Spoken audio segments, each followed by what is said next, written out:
This is Liberty Underground with Alex Snicker, Danielle Alexandra, and Greg Bowen on the 1787 Radio Network. Well, good morning, Tampa Bay, St. Petersburg, Clearwater. This is Alex, co-host, Liberty Underground. Danielle is not here this week. She's not going to be able to do the show this week. There's a lot of stuff going on, so we got to multitask and handle what we got to handle. But with us in studio, the Prime Minister of the Sinister, Greg Bowen. Greg, how are you doing, sir? Spectacular. Good. How you doing? I'm doing all right, I guess. Just tired. Just got a lot going on. But there's a lot going on out there, so a lot to discuss on the show today.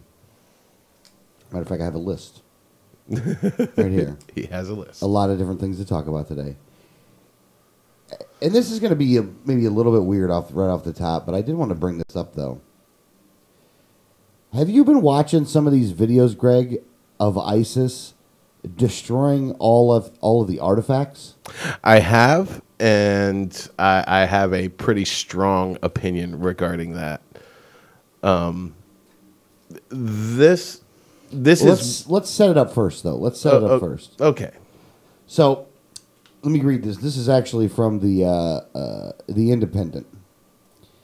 Name of the article actually is ISIS bulldoze Nimrud.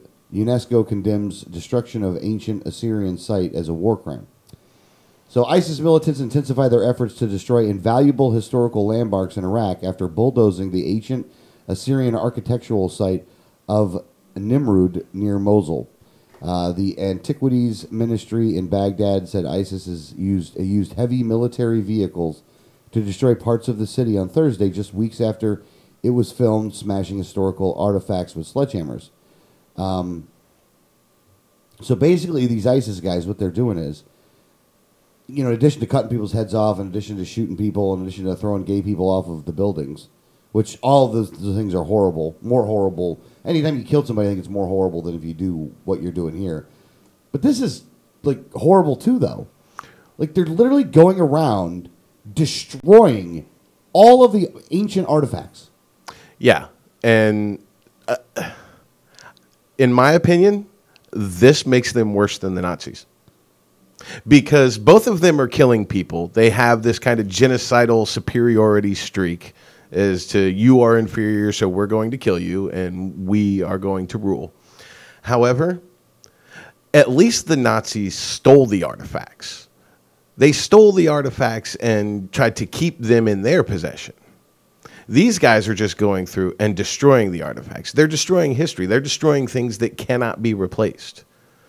And there's no justification for this. Everything that they do, at every step of the way, everything that they have done, my only thought is there is no justification for this. I don't care what way they have twisted any religious or political ideology. There is no justification for their behavior. Burning people alive in cages, throwing people off of buildings, destroying historical artifacts of their own areas. I mean, it's not even like they're coming in and destroying a race that they're trying to conquer. They're destroying their own history, which is, it's absurd to me. I don't even understand it. Yeah. What a bunch of dicks. Look, these guys are really evil people anyway. We know that anyway. However, the world, maybe put this in a little bit more of a historical aspect, because I think the first time that these guys, and I don't mean these guys, I mean these guys as in Muslims, have done something like this. Mm-hmm. Didn't they do this empire? Mm-hmm. So didn't they go in and destroy everything, all the advancements in thought, in technology, thousands of years ago? They did the same thing then. Yeah, to some degree. It's not necessarily a Muslim thing, but it is something that has happened quite often with the Muslims. It's almost a cultural thing, because this dates back. I mean, you follow the history of the area. One of the things that I love is Egyptology and studying ancient Egypt, and that was a common practice for pharaohs and people who were now basically enemies of the state to be erased from history. Their faces would be taken off of the carvings on the walls. Their statues would be destroyed, and every record of them would be destroyed. So they're essentially erased from history. Funny enough, King Tut, the most famous pharaoh, because we found his tomb, was one of those pharaohs that was erased from history. But because he was erased from history, nobody ever found his tomb. When we finally did, he's become the most famous pharaoh of our lifetime. Yeah. And he was one that was erased from history. I don't even remotely understand why they are doing. I mean, I guess I understand why they're doing this, but this is the stupidest thing. This is really dumb to do this. We went backwards as a people, as a race, as a human race. We went backwards because we weren't able to build upon technology that was already made. And there's some things we still haven't learned how to recreate. Mm-hmm. Like, that's what these guys are doing. Yes. Like Neanderthals. Like backwards thinking all day long. Like, mm-hmm. Is there any getting along with that? I don't think so. I'm beginning to think that there's no negotiating. There's no striking a deal with this sort of thinking, and it's not. And we shouldn't have struck the deal beforehand. By the way, and I want to be clear. I'm not saying this is for all Muslims and all Middle Eastern cultures, but certainly this element that ISIS springs from is one that we cannot negotiate with. We cannot make a deal with. We cannot live harmoniously with. This type of ideology and this type of behavior is destructive, and it's tyrannical and authoritarian because it's essentially you believe our way, you do what we tell you to do, or we kill you. Yeah, you can't even have a statue of like something that happened, thousands of years ago, because we're going to destroy that too. And be proud of it. Be happy. We're going in there with sledgehammers. We're going to have fun. It's like a Saturday night. Yeah, like. Watching that video, it reminded me of watching like DIY Network, like guys going in with sledgehammers doing demo on a house that they're rehabbing or something. Yeah, that's what I was thinking of. I'm like, because they're taking that joy in it that those guys do. Yeah, they were totally taking the joy in this. They kind of had that same attitude of, yeah, I'm going to tear this down, And it's one thing when it's the wall of a crappy house that you're going to rebuild. It's something else when it's a 2,000-year-old historical artifact that can never be replaced. And never. Yeah. Look, these people are despicable human beings anyway. They're throwing, like I said earlier, they're throwing gay people off of buildings. They're shooting people in mass. You know what I mean? They're going after, anybody that doesn't believe like they believe. They're going after to kill them. That's the end of the day. The bottom line, they're going after to kill them. And we armed them. Yep. Just for the record, we armed them. We can get around. You can go around with, these are bad guys. I'll agree with you all day long that they are. Maybe we shouldn't have armed them. Maybe McCain shouldn't have been taking selfies with them. Just saying. Maybe we shouldn't have done that. Because some of the vehicles that they probably used to destroy this stuff was the stuff they got because of our stupidity. Mm-hmm. Or just that we have some people in the government that just want to... Sure, that the military send over there... Yep. Sure, they're not happy about it. Yeah. Oh, it's just like politics. The old people, the workaday Republicans and Democrats typically don't agree with what the Republicans and Democrats in leadership do. Just like the soldiers, the infantry, the guys in the motor pool, they're not looking to leave these weapons and vehicles behind. They know what's going on. They don't want to arm these people, but they don't get a choice in the matter. Yeah. They don't get a choice in the matter, but this is what we have going on here. And again, look, I don't even know what we do at this point, man, with these guys. I really don't. I have no idea. Like, I don't know if we just leave it all alone. We go in there and break our stuff. You know what I mean? At this point, I don't know. All I know is that when we get involved in stuff, bad things happen. Yeah. But here's the thing, though. This is not our fault, these ISIS guys. At the end of the day, these people are just evil, sick bastards. Just complete bastards that are just some of the most despicable human beings on the face of the earth. They're not even human. Like, this is not even something humans do. This is something that just evil scumbags do. I don't even know what to say. Like, I'm just so... I'm so mad about it. Like, screw you people. You people are jerks. They are definitely savages. Yes. They are savages.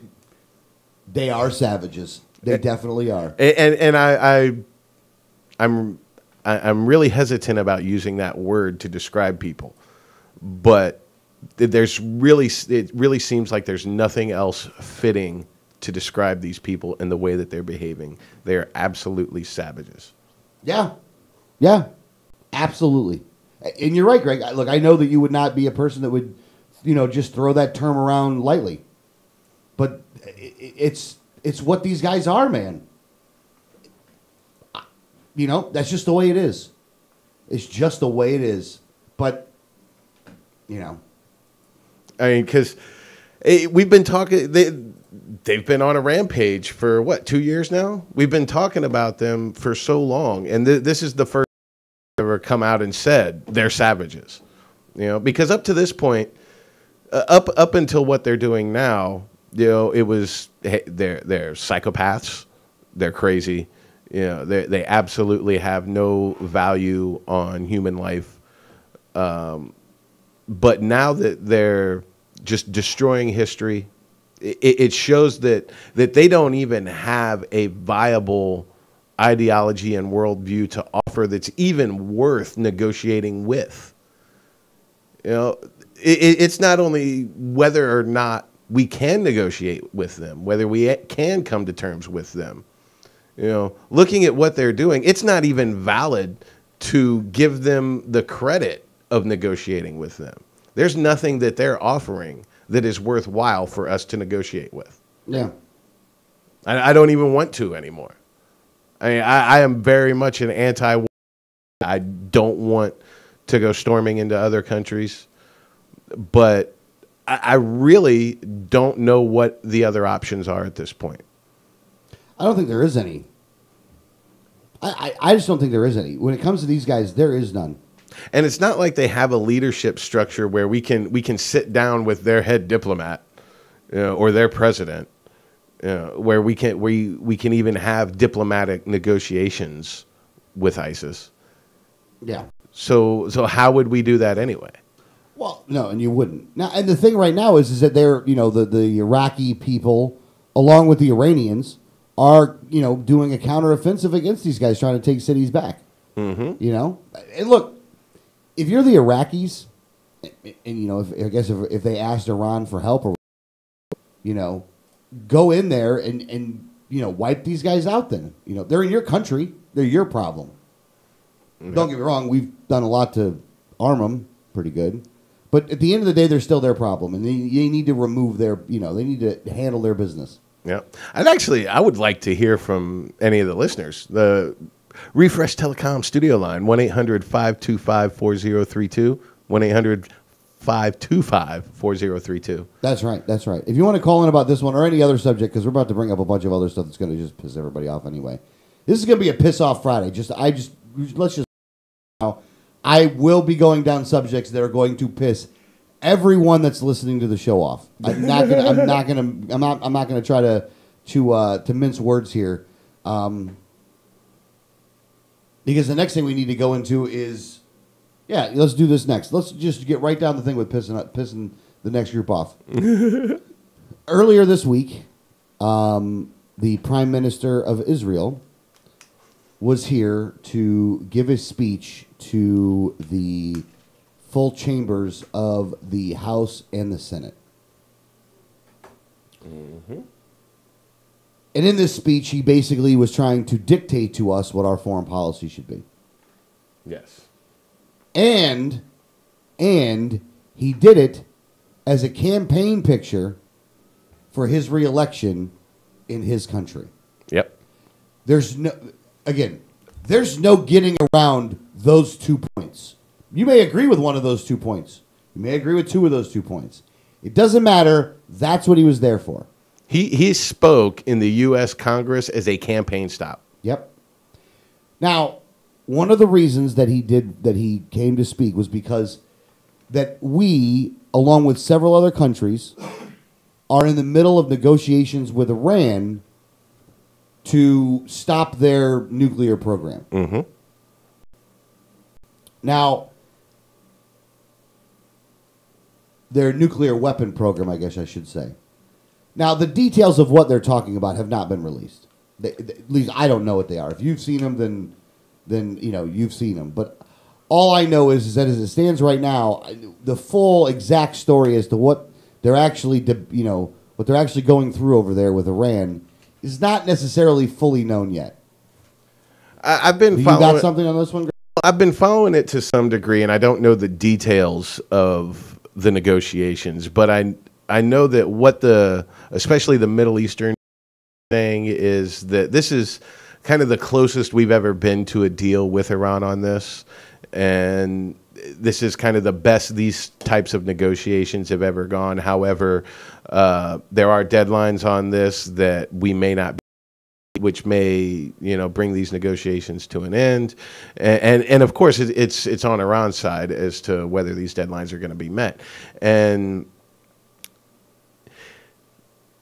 if we can possibly reach a deal that brings down the aggression, that brings down the hostilities, I don't think that that's a bad thing. And Netanyahu seems to have a problem with the fact that we're even talking to them. Yeah. That's one of the things. Like, we shouldn't even be talking to him right now. Basically, look, you shouldn't be talking to them. You should just go bomb the hell out of them. Seems to be his attitude on it. And I disagree with that myself. Well, look, here's the thing. First off, let's get back to the BB thing, then we get back to the Iran thing, because it's the same thing, but it's two separate issues at the same time. Right. Look, nobody violated or broke any laws in having the Prime Minister of Israel come to this country and talk in there. And like I said, I totally support people being allowed to speak and us engaging in in a diplomatic way other countries, including Israel. So I implore that we do that. Mm-hmm. I'm a non-interventionist, which means I don't want us to give money to anybody, and that includes Israel. But I don't want us to give support to anybody, at least as a government. You as an individual can do what you want. I think that's the other part that people need to understand. You as an individual can give money to whoever you want to give money to. I don't care. You want to give it to the IDF? Give it to the IDF. You want to make sure that Israel's supported? Support them. Cool with it. Mm-hmm. Benjamin Netanyahu wants to come over here and talk. Hey, man, cool beans. Have a good time. This thing went down as a way to embarrass the president, which, look, does the president deserve to be embarrassed? Look, I'd argue he does enough stuff to embarrass himself, but if you want to add to it, whatever. But as the leader of another country, it's just bad protocol to do it, though. Like, it's just not good. It's not good protocol. Whether you like Obama or not is inconsequential. That how about you give up a call and let him know? Be like, look, guys, hey, calling Obama, like, this is BB.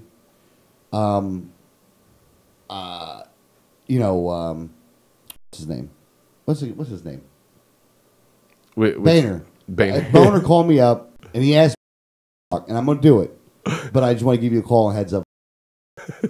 Like, that's how the call would go. Like, it'd be like, here we go. Let's go.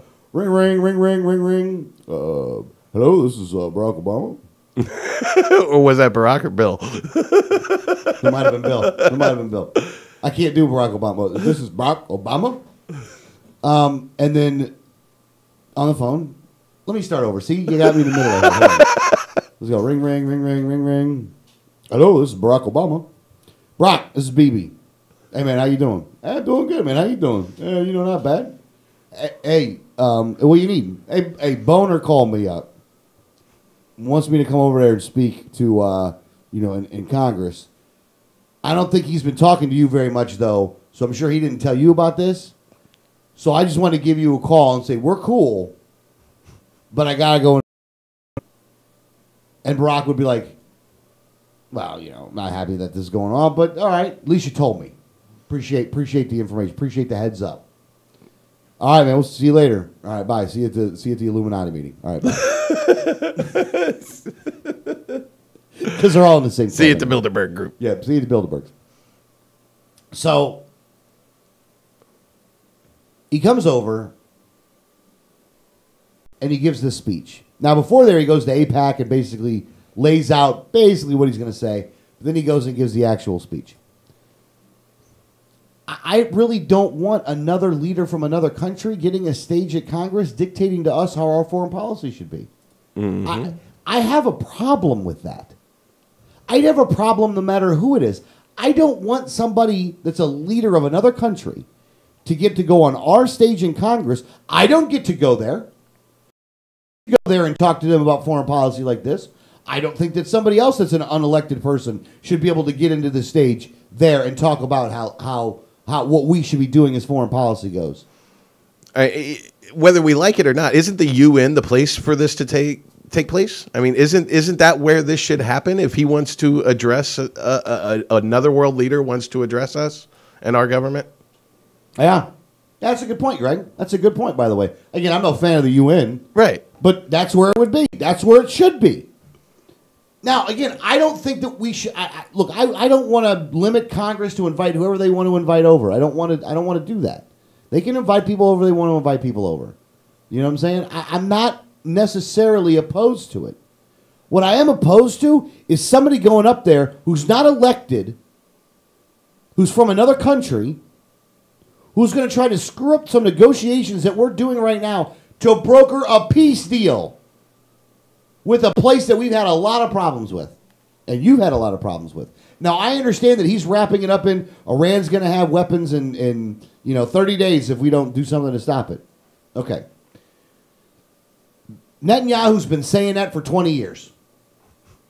Mm-hmm. And whether you want to admit it or not, at a certain point, you're wrong.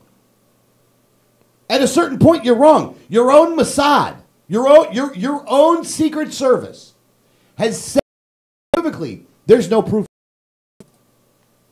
No proof. They're not. And quite frankly, they could be. But we don't know for sure. You're right. We don't know. They could be. We don't know. It doesn't matter. And here's why it doesn't even matter at the end of the day. Look. First off, the one thing that we definitely need to, what Israel should be looking into very seriously is technology. Mm-hmm. You really need to be looking into missile defense technology no matter what. Because, look, we might be able to stop Iran from doing anything, but there's tons of other places out there that can throw a missile at you. Mm-hmm. A lot of them can. You should be working on the missile defense technology. That's one. I mean, don't they have missiles coming at them from Palestine all the time? Aren't we always hearing about? Well, yeah, but that's a little bit different than this kind of missile, though. Definitely, but but it sounds like they need a multifaceted missile defense system. Many distinct layers. Well, no, you're right, and they have been working on this, so it's not like they haven't been working on this. They totally have. But if Iran does that, Iran will be wiped off the face of the earth. Yeah, that's the thing. Israel has subs. For all intents and purposes, Israel has subs. So even if you were to destroy Israel the way it sits right now, Iran's still done. Yep. And they know that at the end of the day. Look, a lot of the whole crazy mullah talk or whatever, those aren't the people that are really in charge. I mean, they kind of are, but they're not really. The people that are push the button on something like this don't want to die. These people don't want to die. Because that's why, if they would, then they'd suicide bomb themselves. Mm-hmm. They don't want to die. They want to be able to continue. They want to be able to say dumb stuff and poke fun at you and say nasty things. But at the end of the day, they don't want to die. Israel or Iran does that, Iran's no more. There's no more Iran. Yeah. For as many people as they're going to kill over there, and that's just Israel. I'm not talking about what we would do to get involved, but Israel will wipe them off of the map. Mm-hmm. And we will wipe them off the map. Everybody else that's left. I mean, Iran launches one nuclear warhead and hits anybody, and they're done. Yeah. They're done. There are so many nuclear warheads pointed at them already. Yeah, we don't got to deploy one ship to do this, by the way. We don't got to deploy anybody to to do that. We No. can just go over there and just nuke the crap out of them. That's the what is that called? Assured mutual destruction. Mutually assured destruction. Mutually assured destruction. Except for the difference is, it's not us that's going to get destroyed. It's not mutually assured with us because you ain't got a weapon that can get over to us. At least not through the air with a, you can probably do it. They don't have ICBMs or anything. And even then, you're only going to kill a couple million of us. There's 300 million of us, and we're all over. We got a big country. Yeah, we're talking about halting their nuclear program. Okay, this isn't like it was with Russia, where they had a successful nuclear program and were manufacturing nuclear warheads, and they had enough pointed at us to be a real threat. So we have just as many pointed at them, actually way more. Yeah. So this isn't that same situation. This isn't that mutually assured destruction for us, like you're saying. It's not for us like it was with Russia. It's certainly with Israel. Israel has to be concerned. Israel, it's a country the size of New Jersey. It's your neighborhood, dude. Totally understand it. Totally get that. Totally get the issue here. However, we're in the middle of negotiations. Don't come in here and screw this up. Look, let's see where this thing goes. Maybe we can get a good result out of this. I don't know if we're going to get a good result or not, but maybe we could. It's better than us going to war right now, because the one thing that we don't need is going to war. And this is where I'm going to go back to what Benjamin Netanyahu said. Look, he told us when it came about to the Iraq war that getting rid of Saddam Hussein would be a stabilizing force in the region and would have peace all over the place. Well, let me tell you, not only was Netanyahu kind of wrong about that, he was exactly 180 degrees opposite wrong. Because it didn't do any of those things. ISIS wouldn't be around if it wasn't for us going into Iraq. Just saying, wasn't going to happen. So he's wrong there. Now, he's been also saying for 20 years, they're 6 months away from a nuclear weapon. They're 3 months away from a nuclear weapon. Yeah, standing in front of the UN with his little bomb graphic, his Wile E. Coyote bomb. Yeah, saying this is how far he is along. He's not. They don't have one. Again, 20 years you've been coming over here saying this crap. And we've been pretty heavily involved in Iran's nuclear program anyway, because in other news this week, Jeffrey Sterling was convicted on espionage charges. That was Monday. What did Sterling do? Well, Sterling is an ex-CIA agent. I guess he was an officer in the CIA. And what happened was he wrote a book back in 2006 called State of War. And in that book, he talked about an operation in which a former Russian scientist provided Iran with intentionally flawed nuclear component schematics. And he described it in his book as a mismanaged, potentially reckless mission that may have inadvertently aided the Iranian nuclear program. And basically, a whistleblower type of reveal in what he did in his book. Saying this is what the CIA is doing with Iran's nuclear program. We're sending in Russian scientists with bad information that's probably still better than what they have. And we are probably furthering their nuclear program because of what we're doing. And he comes out and says this. Well, he's been convicted of espionage charges because, the Obama administration is being so kind to whistleblowers. Oh yeah, they're all whistleblowered up, aren't they? They're just loving on whistleblowers. Yeah, which I'm being sarcastic because they hate whistleblowers. If I remember correctly, that was another one of his campaign promises about, the most transparent administration? Yeah, being the most transparent administration, being the most amicable towards whistleblowers and protecting whistleblowers. These are some of the things he was saying during his campaign that people really liked, that people voted for. These are the reasons he's in office. People who were tired of the domestic spying and the secretive activities of the Bush administration and the administrations before.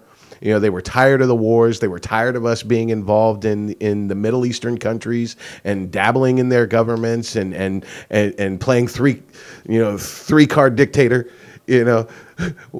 Three-card dictator. By the way. just shuffling them around. Can you find where we've hit them now? I mean, we were tired of this, and Obama was talking about putting an end to this and protecting whistleblowers, people who come out and say these things, and let people know what the government is doing as far as this goes. And this is what we've got. This man is going to prison. Let's see, what was his sentence? 9 felony counts. He faces a maximum possible sentence of decades in prison, though the actual sentence is likely to be far shorter. So they haven't sentenced him yet, as far as. But he's getting ready to be sentenced, though. Yeah, he's convicted on espionage charges for basically writing a book telling people, look, we are really screwing this up, and we're making things worse with Iran. Yeah. Oh yeah. Look, look. I'd much rather have another administration in charge when the negotiations were going, because look, again, I'm pissing everyone off today. Barack Hussein Obama is got to be one of the worst presidents in the world. He's an arrogant, egotistical idiot. He's not smart. He's not an intelligent man. I'm not going to say this. And to be honest with you, the dude's not even a man. Like, he's a man. I know physically he looks like a man. This guy is one of the biggest wusses that's out there. And you never want somebody in charge that's that much of a wuss, because there's a little inferiority complex that person has that just makes it so they should never govern, because they have that, because he can't throw a ball. He throws a ball like a girl. Not worse than a girl. Girl does. He looks like a grandma when he's riding a bike. He bowls like he needs the borders in the lanes in order to the bumpers. The bumpers. This guy looks like he needs bumpers. He's a disgusting piece of human trash. I'll totally agree with that, by the way. Quit reelecting him and quit putting up people. And Republicans, you deserve him, because you put up Romney last time, you bunch of dorks. Yeah, who was going to be no better in regards to the problems that we have. No, not at all. Not at all. Not even a little bit. The things we've talked about so far this morning, Romney was going to be no different on. Possibly worse. Yeah, I have a hard time figuring out who's going to be worse, though. Like, I don't even want to say it, because it's like, this guy sucks really bad, too, though. Like, I don't even want to say he's going to be worse, because this guy's pretty bad. Well, that's why I say possibly. The only person that I would say would be worse, no matter what, is Cheney. Like, the only one that gets that is Dick Cheney. Yeah. Dick Cheney, in any situation, would be worse. Hunting with, he'll probably shoot you. Unfortunately, the thing is, we don't have to say that, because Dick Cheney is one of those people that is de facto running things anyway. Oh, don't even say it. Don't even let me know that. Please don't let me know that. I mean, I know it anyway, but I don't want to be. I don't want to be reminded of this crap. So, God, how did we get there from here? We're talking Netanyahu, about, right? Yeah. Netanyahu's how we got here. Okay. Yeah. We basically were opposed and supporting of everybody in this whole thing, too, by the way, which I'm sure is really pissing people off. Last word on the BB thing. Look. I want Israel to be able to do what it wants. I'm not taking a side against or with or against their relationship with the Palestinians. Not my concern. And I think that if you're going to adhere to a non-interventionist policy, that's what your thing should be. Me personally. Not speaking for Greg, only speaking for myself. I think that the fact that you went over to this country to use us as a campaign stop in order to advance your campaign shows a level of what's the word? Disrespect. Disrespect, yeah. Disrespect's the right word. Level of disrespect that I'm really having a hard time with. Because here's the thing. I don't think our country should dictate foreign policy to Israel, and I don't think that Israel should be dictating foreign policy to us, but I don't think that we should be used to affect your elections. Nor would I want somebody over here affecting your elections over there either. It goes both ways. Because I heard we heard the rumors of the Obama administration sending people over there to try to help out Netanyahu's competition.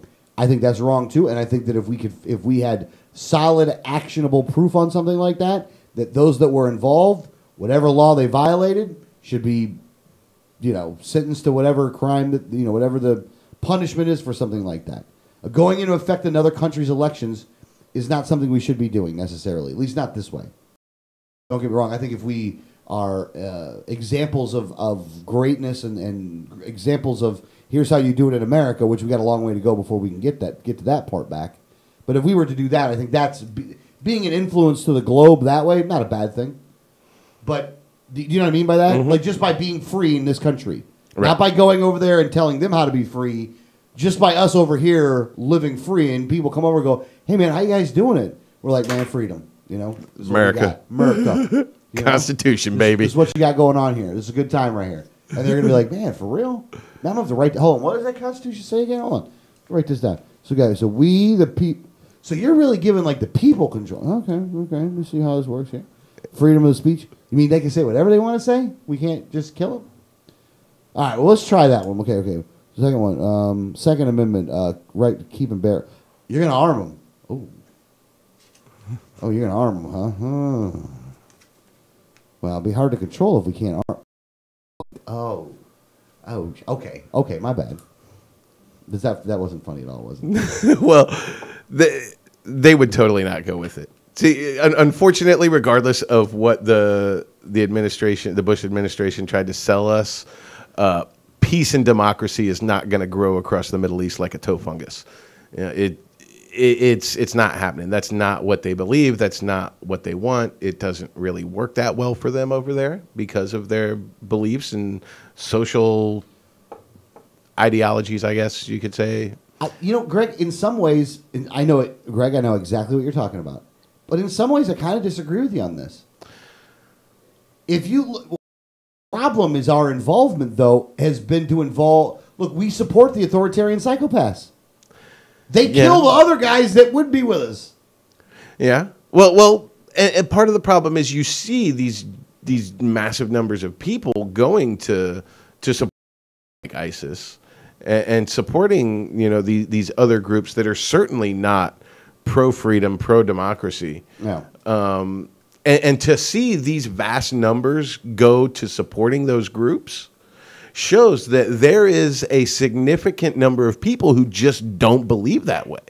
That's my point. I'm not saying that there's nobody there who wants it, but clearly there are a lot of people there who just aren't down with the idea. Yeah, I got you. No, you're right about that.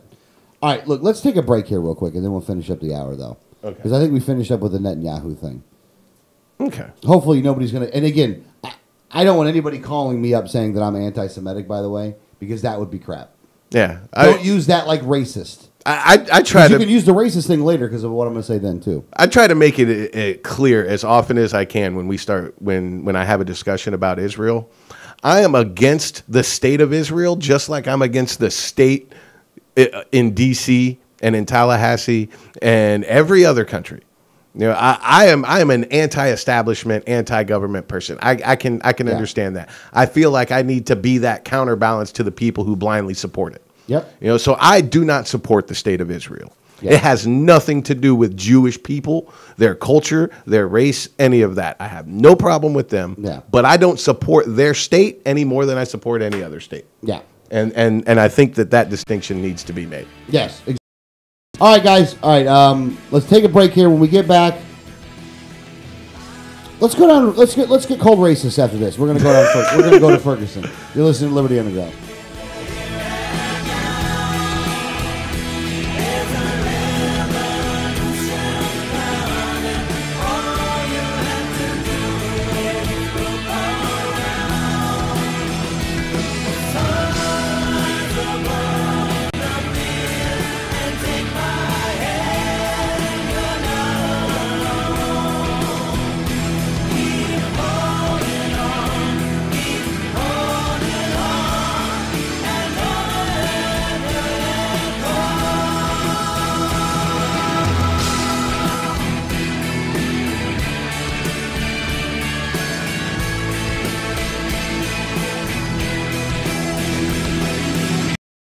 Johnson, and you're listening to the 1787 Radio Network. Facts about the red light cameras. Fact, you are guilty until proven innocent. The Fifth Amendment to the U.S. Constitution grants you the presumption of innocence. Fact, red light cameras cause accidents. Accidents are up on an average of 40% at intersection with cameras. Fact, cameras punish technical foul violations. Over 80% of tickets are written when the red light is on, under 1/2 second. Join the fight at www.banthecams.org. www.banthecams.org. Liberty starts with a like. Facebook.com/Liberty Underground. If you received a ticket in Florida, contact Oropesa Law Offices, 800-774-9883 or tacklemyticket.com. Attorney Oropesa understands the stress associated with being charged with a traffic ticket. In many non-criminal ticket cases, there may be no court appearance, no points, and no traffic school. Attorney Oropesa handles criminal violations, DUI, and license suspension matters. Don't face these serious legal matters alone. Initial consultation is free. Call now and you will be advised about any potential defense, constitutional rights violations, the possibility of having your driving privileges restored, or preventing a suspension from going into effect. If you've been classified as a habitual traffic offender, have a driver's license suspension matter, or a pending DUI case, call Oropesa Law Offices now so you can be advised about your particular case. Call 1-800-774-9883 24 hours a day, 7 days a week, or visit tacklemyticket.com. Main office in Pinellas County and serving all of the Tampa Bay area. Find out more at tacklemyticket.com. Mention Liberty Underground and get 25% off. You know Going Postal offers shipping with UPS, FedEx, International, and they're a full-service post office. And Going Postal is not just your one-stop shop for shipping. They offer copying, laminating, faxing, packaging, and they even have a notary public service. Visit our friends at Going Postal at the following convenient locations: Palm Harbor at the corner of Tampa Road and County Road 1 in the Sweet Bay Plaza, St. Pete on 66th Street, just south of Tyrone Boulevard near Publix, and be sure to visit their newest location at 35595 US 19 North at Alderman Road next to Publix in Palm Harbor. When the unthinkable happens, it doesn't matter if you save money in 15 minutes. It doesn't matter if your neighbor has the same insurance you do. In this moment, what matters is the quality of your independent agent and the company that stands behind them. Auto Owners Insurance has been recognized as highest in customer satisfaction with the auto insurance claims experience 5 years in a row by J.D. Associates. For award information, go to jdpower.com. Call Row Insurance in Newport Richey today at 727-376-0030.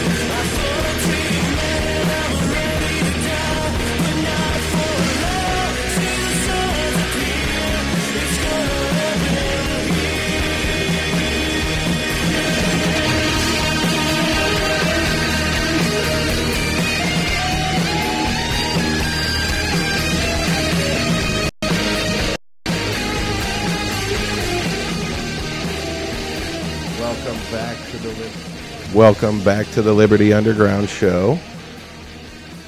If you would like to call the program, the phone number is 1-800-525-4032. The Refresh Telecom Studio, 1-800-525-4032.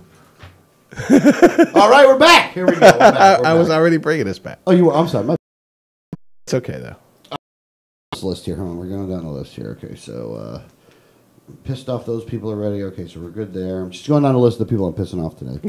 ISIS, pissed those guys off today. All right, Ferguson. All right, here we go. Now, I wasn't necessarily going to be talking about the report that came out, but there was a report that they did that showed statistics, and they basically broke down the data and the statistics in the investigation into the Ferguson Police Department. And basically they're saying racism in Ferguson is not an isolated incident. No. And from reading all of the stuff that they did, I think they're right. It wasn't an isolated incident. I think that there was some... But the problem that I'm having here, though, is there are definitely some systemic problems that are going on here. But the thing that really kind of capped this thing, for me at least, was something that I actually read in the Politico. Okay. Matter of fact, let me see if I can pull this thing up, because I read it in the Politico last night. And in the Politico article, it was basically like a letter, open letter from Black America, I think is what it was. I think it's what it was. I think it was an open letter from Black America. I gotta find this thing. I mean, really, it was like I read. Oh, a letter from Black America. It's on the Politico. And let me read some of this one. It says, "Yes, we fear the police. Here's why." By a woman by the name of Nicole Hannah Jones. Last July 4th, my family and I went to Long Island to celebrate a holiday with a friend and her family. After eating some barbecue, a group of us decided, and again, this is her words, not mine, so I'm not trying to stereotype anybody. A group of us decided to take a walk along the ocean. The mood on the beach that day was festive. Music from a nearby party pulsed through the haze and sizzling meat. Through the haze of sizzling meat. Lovers strolled hand in hand. Giggling children chased each other along the boardwalk. Most of the foot traffic was heading in one direction, but then two teenage girls came towards us, moving stiffly against the flow, both of them looking nervous to their right. "He's got a gun," one of them said in a low voice. I turned my gaze to follow theirs and was clasping my 4-year-old daughter's hand when a young man extended his arm and fired off multiple shots along the busy street running parallel to the boardwalk.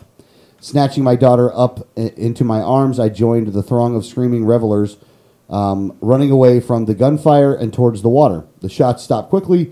As they had started, the man disappeared between some buildings, chest heaving, hand shaking. I tried to calm my crying daughter while my husband, friends, and I all looked at one another in breathless disbelief. I turned to check on Hunter, a high school intern from who was staying with family for a few weeks, but she was on the phone. "Someone was just shooting on the beach," she said, between gulps of air. Unable to imagine whom she would be calling at the moment, I asked her, somewhat indignantly, if she couldn't have waited until we got to safety before calling her mom. "No," she said, "I was talking to the police." My friends and I locked eyes in stunned silence. Between the 4 adults, we hold 6 degrees. 3 of us are journalists, and not one of us thought to call the police. We had not even considered it. We are also all black, and without realizing it in that moment, each of us had made a set of calculations and instantaneously weighing the pros and cons. As far as we could tell, no one had been hurt. The shooter was long gone, and we had seen the back of him for only a second or two. On the other hand, calling the police posed considerable risk. It carried a very real possibility of inviting disrespect, even physical harm. We had seen witnesses treated like suspects. We knew how quickly black people calling the police for help would wind up cuffed in the back of a squad car. Some of us knew of black professionals who'd had guns drawn on them for no reason.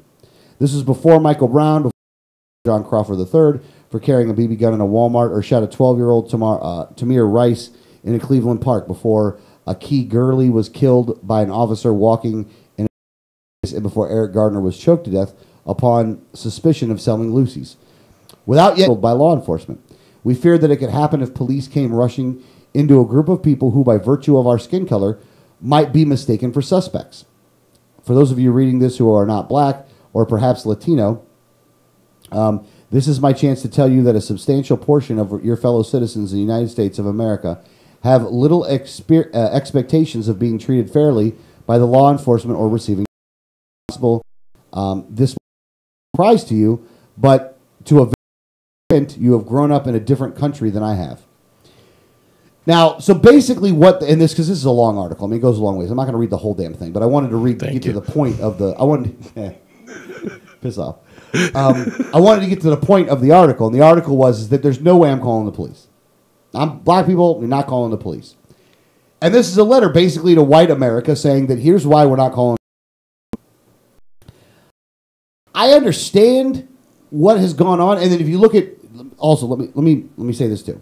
When you look at what happened when it comes to the statistics at Ferguson, you're also seeing that the police are not applying the law evenly.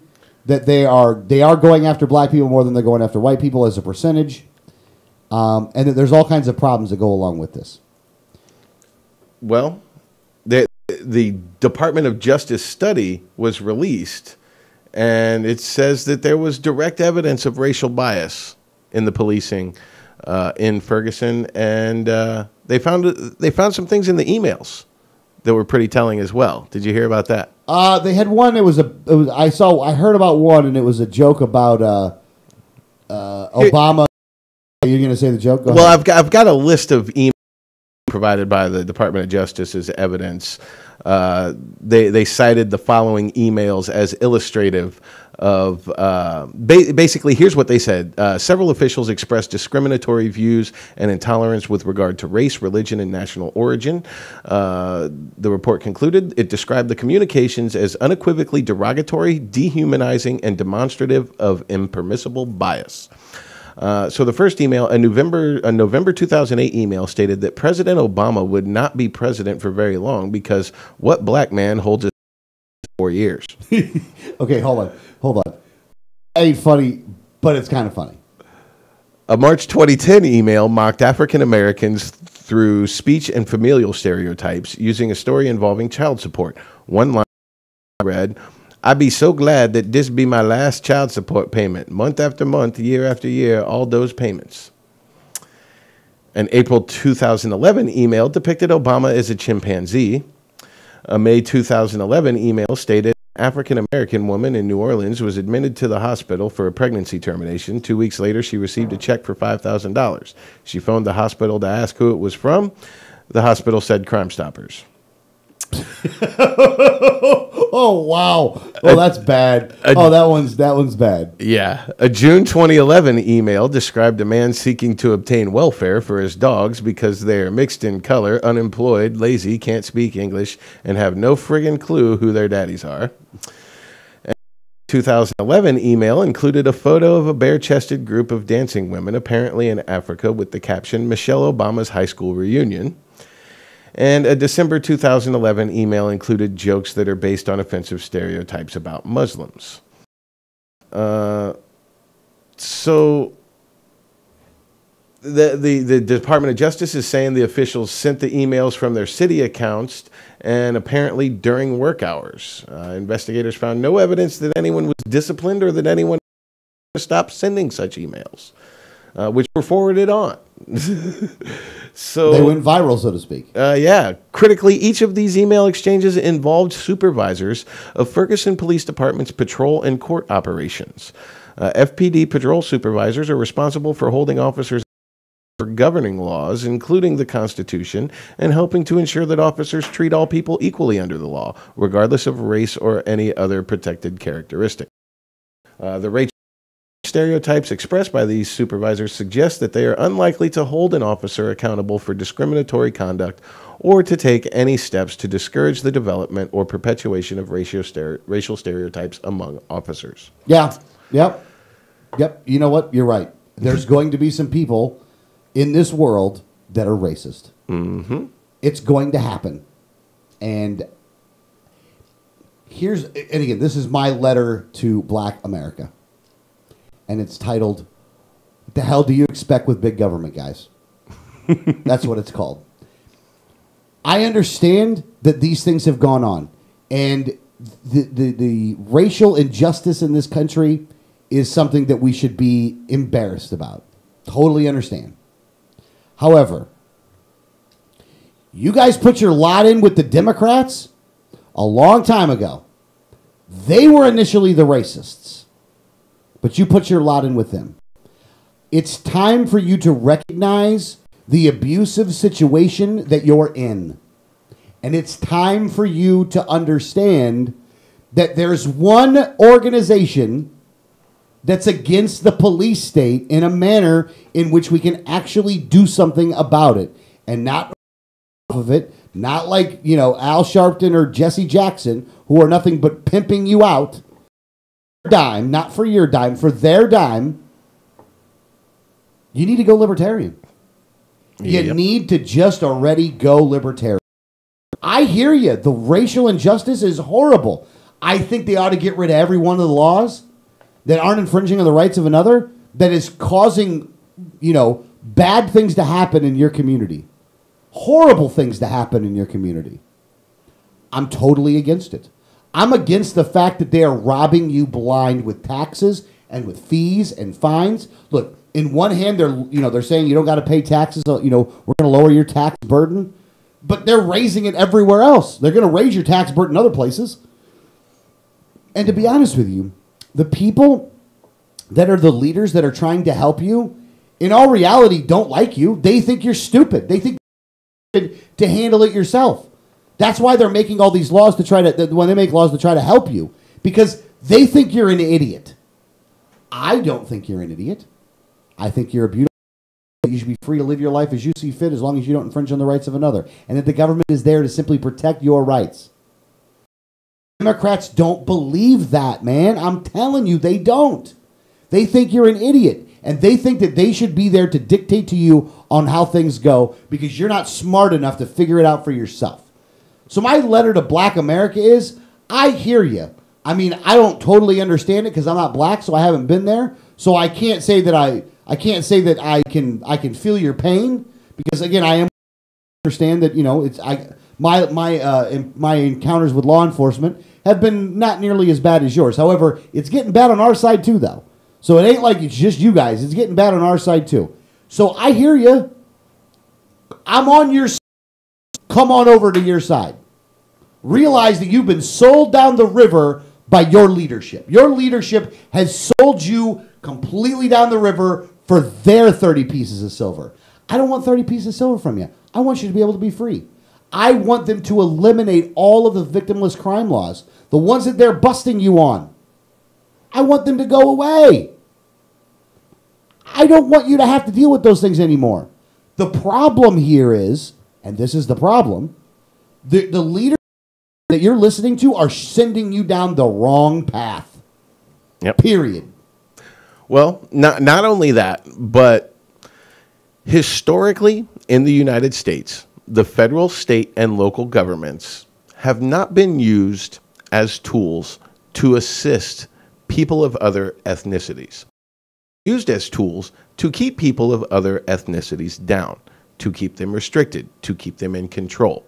The original gun laws that were put in place restricting the ownership of guns in this country were directed solely towards black people. Gun control in this country started to prevent having guns. The government has been the arbiter of what black people can and cannot do in this country from its beginning. They should not throw their lot in any way, shape, or form. The government is not out to help black people. It never has been.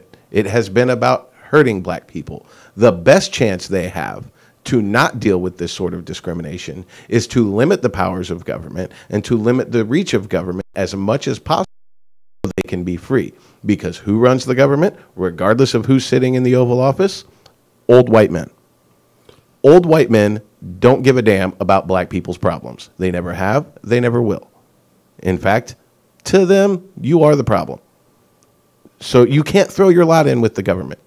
You need to stop trusting the government and start getting involved with organizations that are going to ensure that you are free and that your freedoms are protected and not being infringed upon by the government. Yeah, and the other thing is this. Do you want the people that are going to placate to you? Or do you want the people that are just going to try to tell you like it is? Because you're being placated to. You're voting for the people that are placating to you.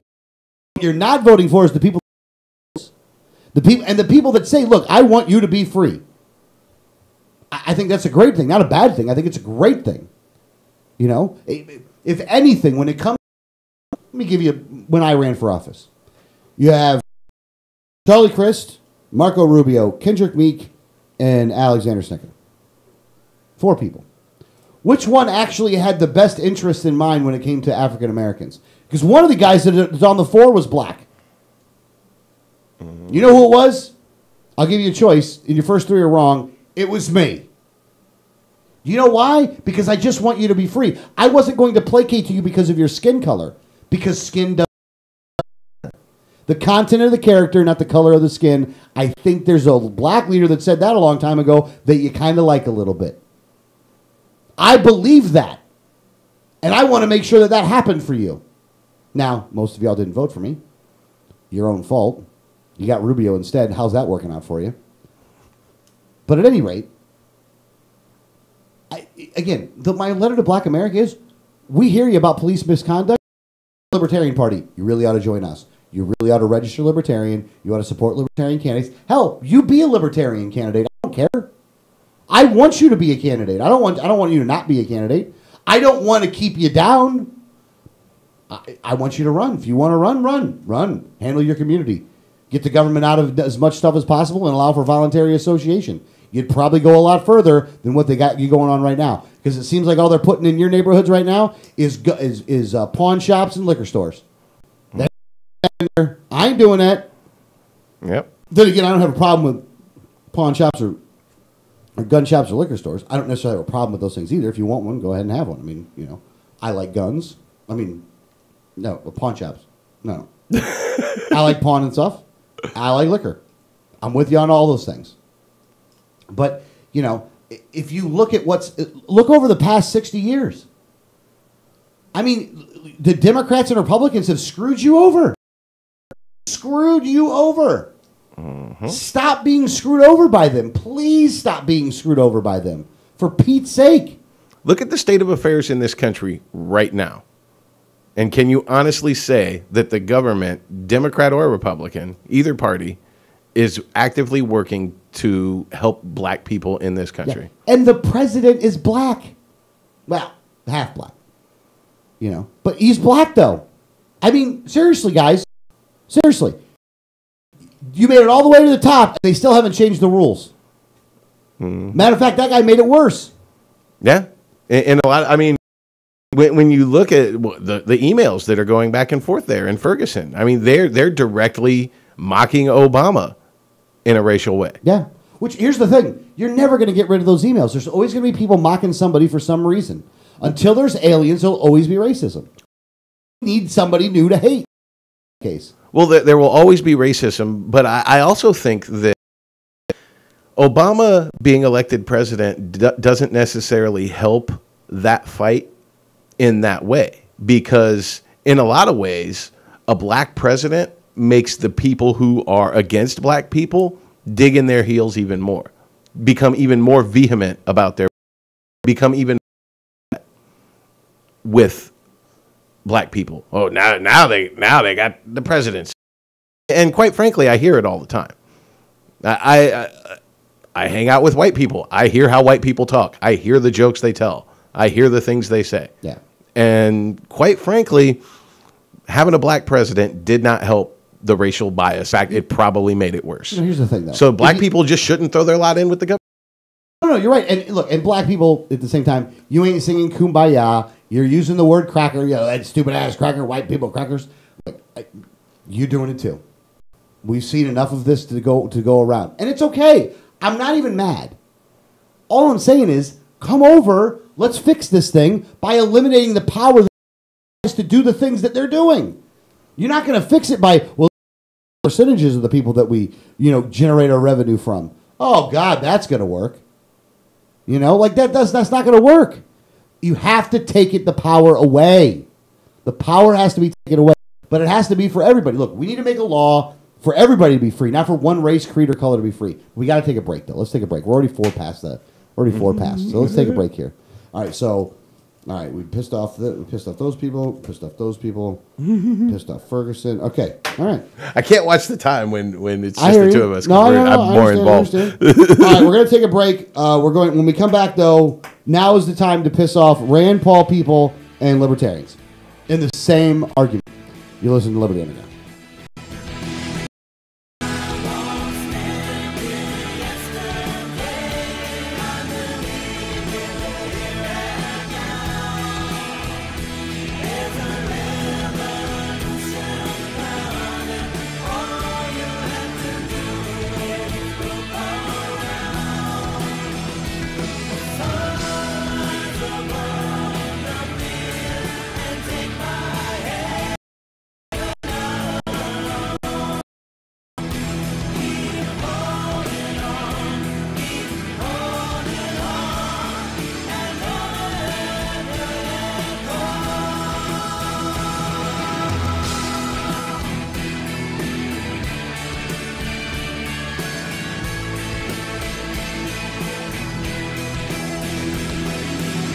this is Gary Johnson, and you're listening to the 1780 Radio Network. Facts about the red light cameras. Fact, you are guilty until proven innocent. The Fifth Amendment to the U.S. Constitution grants you the presumption of innocence. Fact, red light cameras cause accidents. Accidents are up on an average of 40% at intersection with cameras. Fact, cameras punish technical foul violations. Over 80% of tickets are written when the red light is on, under 1/2 second. Join the fight at www.banthecams.org. www.banthecams.org. Liberty starts with a like. Facebook.com/Liberty Underground. If you received a ticket in Florida, contact Oropesa Law Offices, 800-774-9883 or tacklemyticket.com. Attorney Oropesa understands the stress associated with being a traffic ticket. In many non-criminal ticket cases, there may be no court appearance, no points, and no traffic school. Attorney Oropesa handles criminal violations, DUI, and license suspension matters. Don't face these serious legal matters alone. Initial consultation. Call now and you will be advised about any potential defense, constitutional rights violations, the possibility of having your driving privileges restored, or preventing a suspension from going into effect. If you've been classified as a habitual traffic offender, have a suspension matter, or a pending DUI case, call Oropesa Law Offices now so you can be advised about your particular case. Call 1-800-774-9883 myticket.com. Mention Liberty Underground and get 25% off. You know Going Postal offers shipping with UPS, FedEx, and DHL International, and they're a full-service post office. And Going Postal is not just your one-stop shop for shipping. They offer copying, laminating, faxing, packaging, and they even have a notary public service. Visit our friends at Going Postal at the following convenient locations: Palm Harbor at the corner of Tampa Road and County Road 1 in the Sweet Bay Plaza, St. Pete on 66th Street just south of Tyrone Boulevard near Publix, and be sure to visit their newest location at 35595 US 19 North at Alderman Road next to Publix in Palm Harbor. It doesn't matter if you save money in 15 minutes. It doesn't matter if your neighbor has the same insurance you do. In this moment, what matters is the quality of your independent agent and the company that stands behind them. Auto Owners Insurance has been recognized as highest in customer satisfaction with the auto insurance claims experience 5 years in a row by J.D. Power & Associates. For award information, go to jdpower.com. Call Row Insurance in Newport Richey today at 727-376-0030. Welcome back to Liberty Underground on the 1787 Radio Network. If you'd like to call the program, the number 1-800-525-4032. Refresh Telecom, 1-800-525-4032. Do we have a caller? Liberty Underground Show. Liberty Underground Show. Oh, we got Brandon from the Global Dispatch. You know what? I think it's probably going to be better that we have Brandon on for this segment anyway. Probably going to be better that we have Brandon on for this segment. And I'm going to wait to say anything about the segment we're going to do until Brandon is on the line, because I want him to hear everything we said, and I also want him to be able to include himself in the discussion that we're going to have. Is he on yet? Brandon, are you there? No, I'm bringing him on. I'll let you know. Come on now. I'm getting a little antsy over here. I'm getting a little antsy. Da-da-da-da-da-da-da-da-da-da-da-da-da.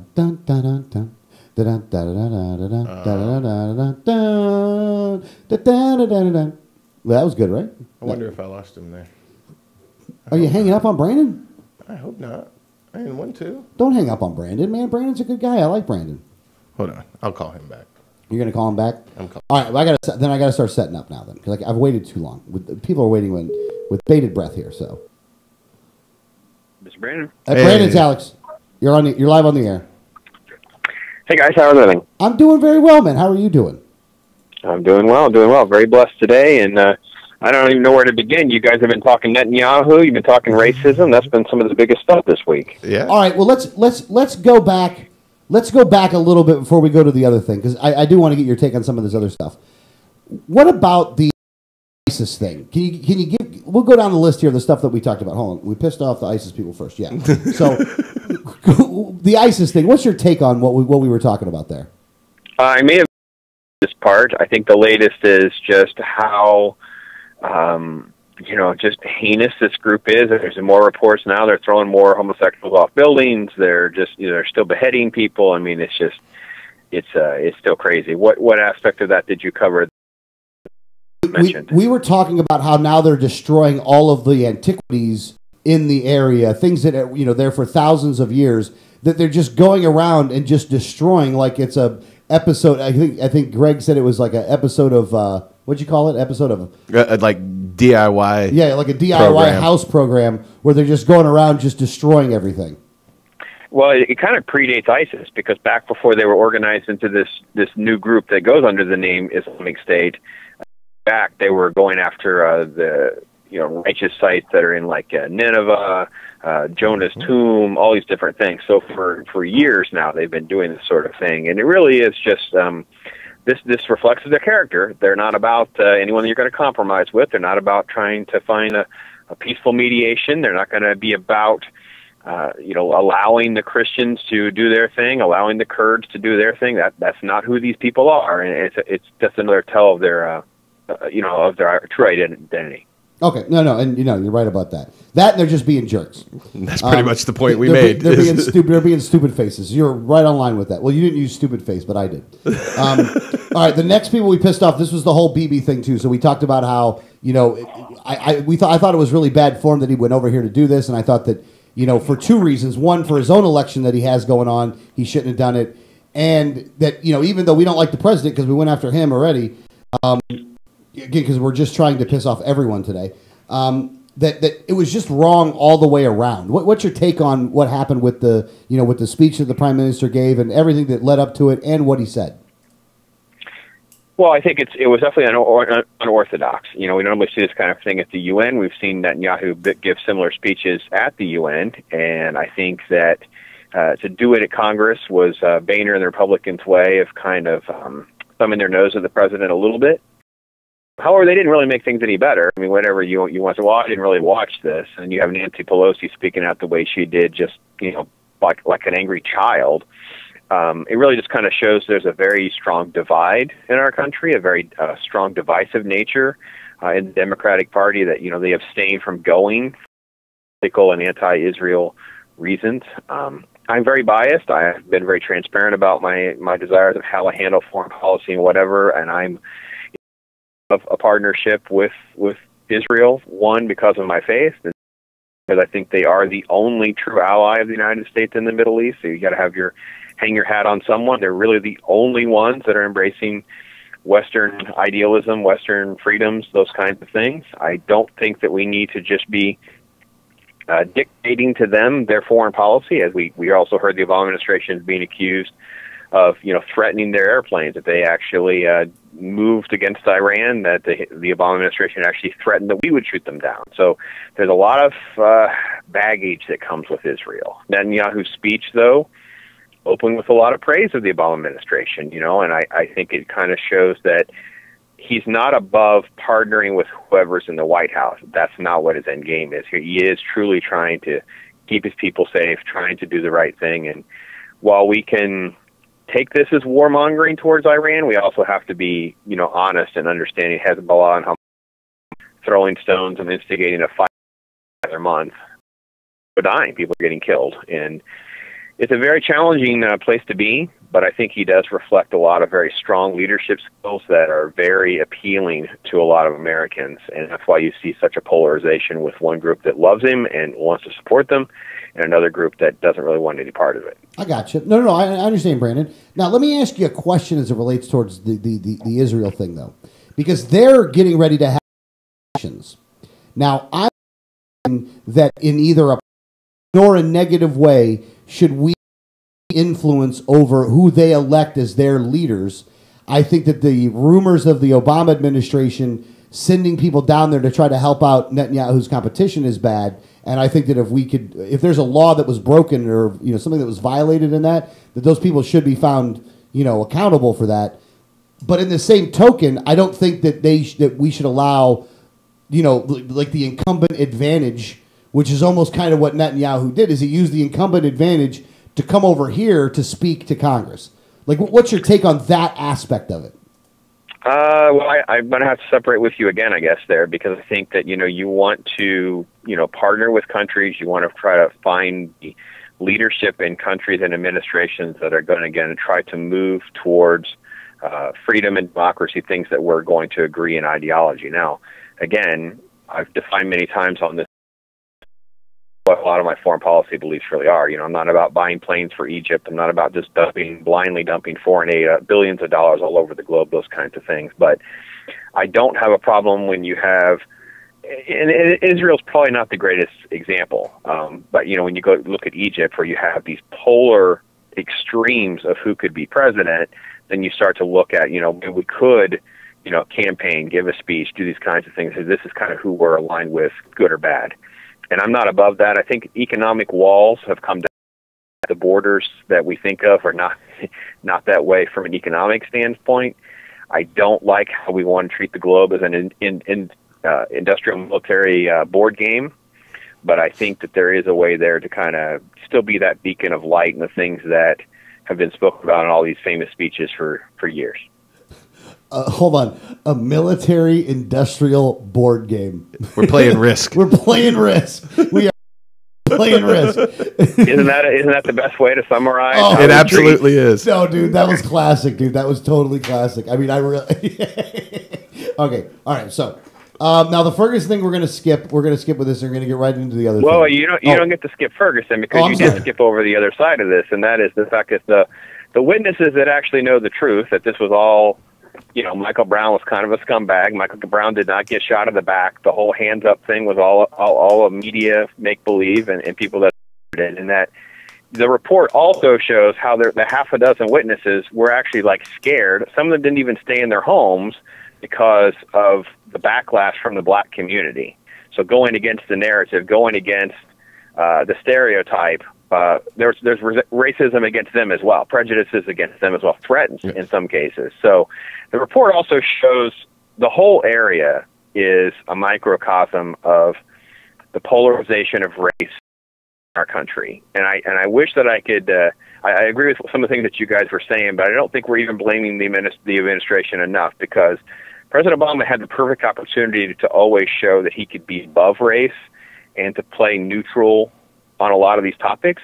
In fact, what he's done, and Eric Holder deserves a lot of blame as well, they have fueled racism and separation and divide, blaming white people, and meddling in cases that have nothing to do with the federal government.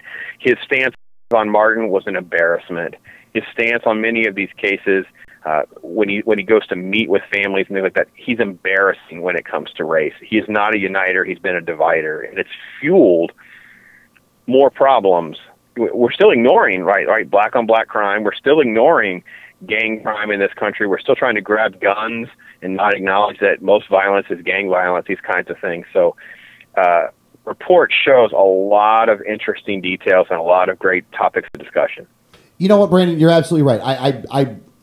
I'm glad that you said what you just said, because you're absolutely right. You got to look at the other side of it. And when it comes to the specific case itself, they did find that there was nothing inherently wrong with the case that happened. I mean, look, it's not good that somebody died, but that the cop didn't do anything wrong in that instance. That it does show out that it wasn't a racially motivated incident per se. That it was something that was that there's definitely wrongdoing on that aspect. Okay, right, because I think the Eric Garner case in New York is a more racially motivated incident. I was just about to say that. The man physically. They preemptively moved on him without having any grounds to. Michael Brown had just robbed a little tiny man in a store 10 minutes ago. He charges and punches the officer in the face.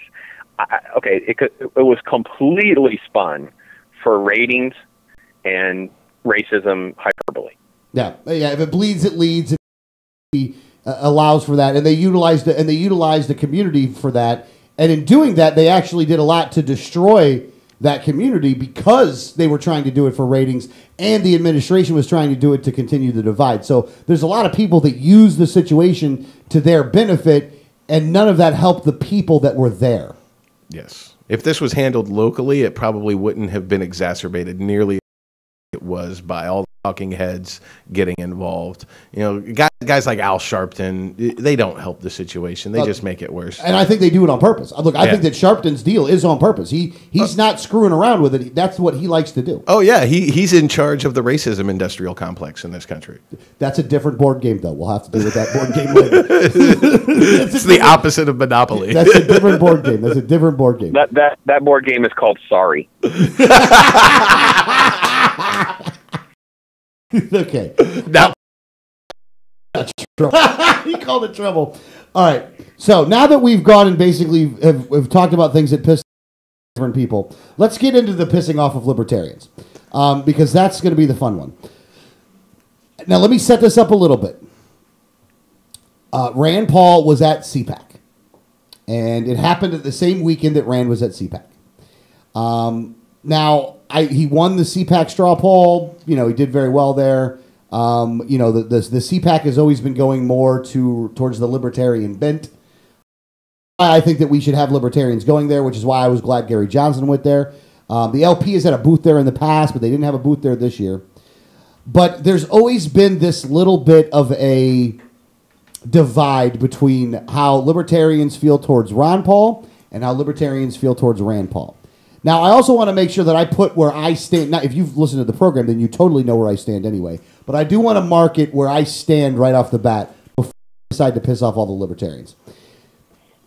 In my opinion, based off of what I have seen, Rand Paul is not a libertarian. Now, I'm saying this because that's what he said. He has made it abundantly clear that he is not a libertarian. Now, his actions that he has taken over the time frame in which he's been in office, there are many good policy things that Rand Paul has done.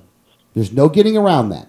However, if we're looking at it as a liberty aspect, Rand Paul is competition to the Libertarian Party, going so far as to teaming up with somebody like Karl Rove to help a candidate who supports the military-industrial complex board game against a libertarian candidate. And only a libertarian. And candidate. only a libertarian There candidate. was no Democrat. Well, no. When he did it, it was the special. Oh, okay. You can't, he wasn't involved in the general. Okay. He was only involved in the special. Okay. Or the regular than the special. So we can't use that one. Okay. Also, Rand and Ron got involved in the service race for governor, and he got involved in that one too. Not to mention he's gotten involved in other races. He's told people that he's trying to build the Republican Party and that he is going after people that agree with him ideologically, i.e. libertarians, to tell them to go to the GOP instead of going over to the LP. They have a plan. They're working their plan. With all of that being said, now the National Party didn't actually start the meme. The meme was started by the outright USA, outright libertarians, and it's a gay libertarian group. I'm not saying gay is a derogatory. I'm just saying that's what they are. That's what they are. They're gay people. It's the LGBT faction of the libertarians. Now these guys got a problem with Rand because he kind of uses the states' rights argument against, so the state should do things when it comes to gay marriage and stuff like that. The federal government doesn't play a role. But Rand seems to be more of courting the Republican base, so Rand is more taking of the position that he doesn't approve of homosexuality.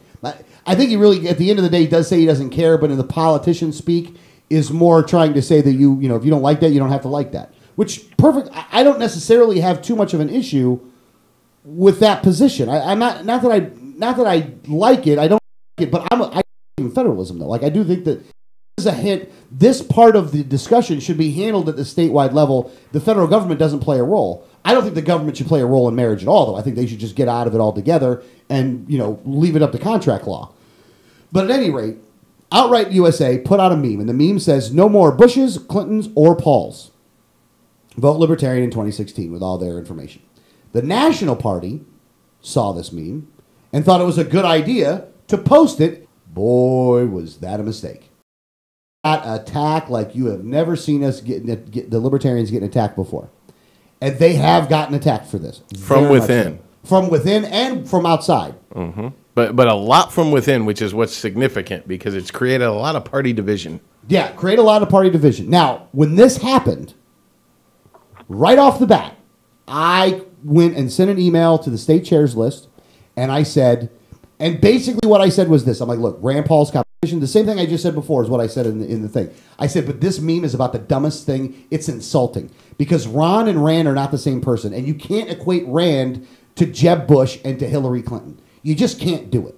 I don't think you can do it. Because here's the thing. If you're equating him to both of those people and then putting the Pauls there, you're also including Ron in this. Now, how in the hell can you do that? Not to mention that this is just bad form. If your goal is to increase membership into a political party, then going after Rand Paul right now is just about the dumbest thing you can do. But there's been backlash on this. A ton of backlash on this. Deservedly so backlash on this.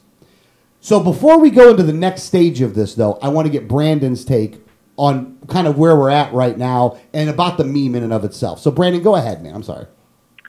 Well, leading the backlash was the Global Dispatch's Harriman, who spoke out about libertarians bashing Rand Paul, and then really kind of just went through what I think was a pretty fair assessment of the criticisms from the libertarians. What he did was he also lumped you in there by noting your very vocalized objections to Rand Paul in the past. So that's when you and I began to converse.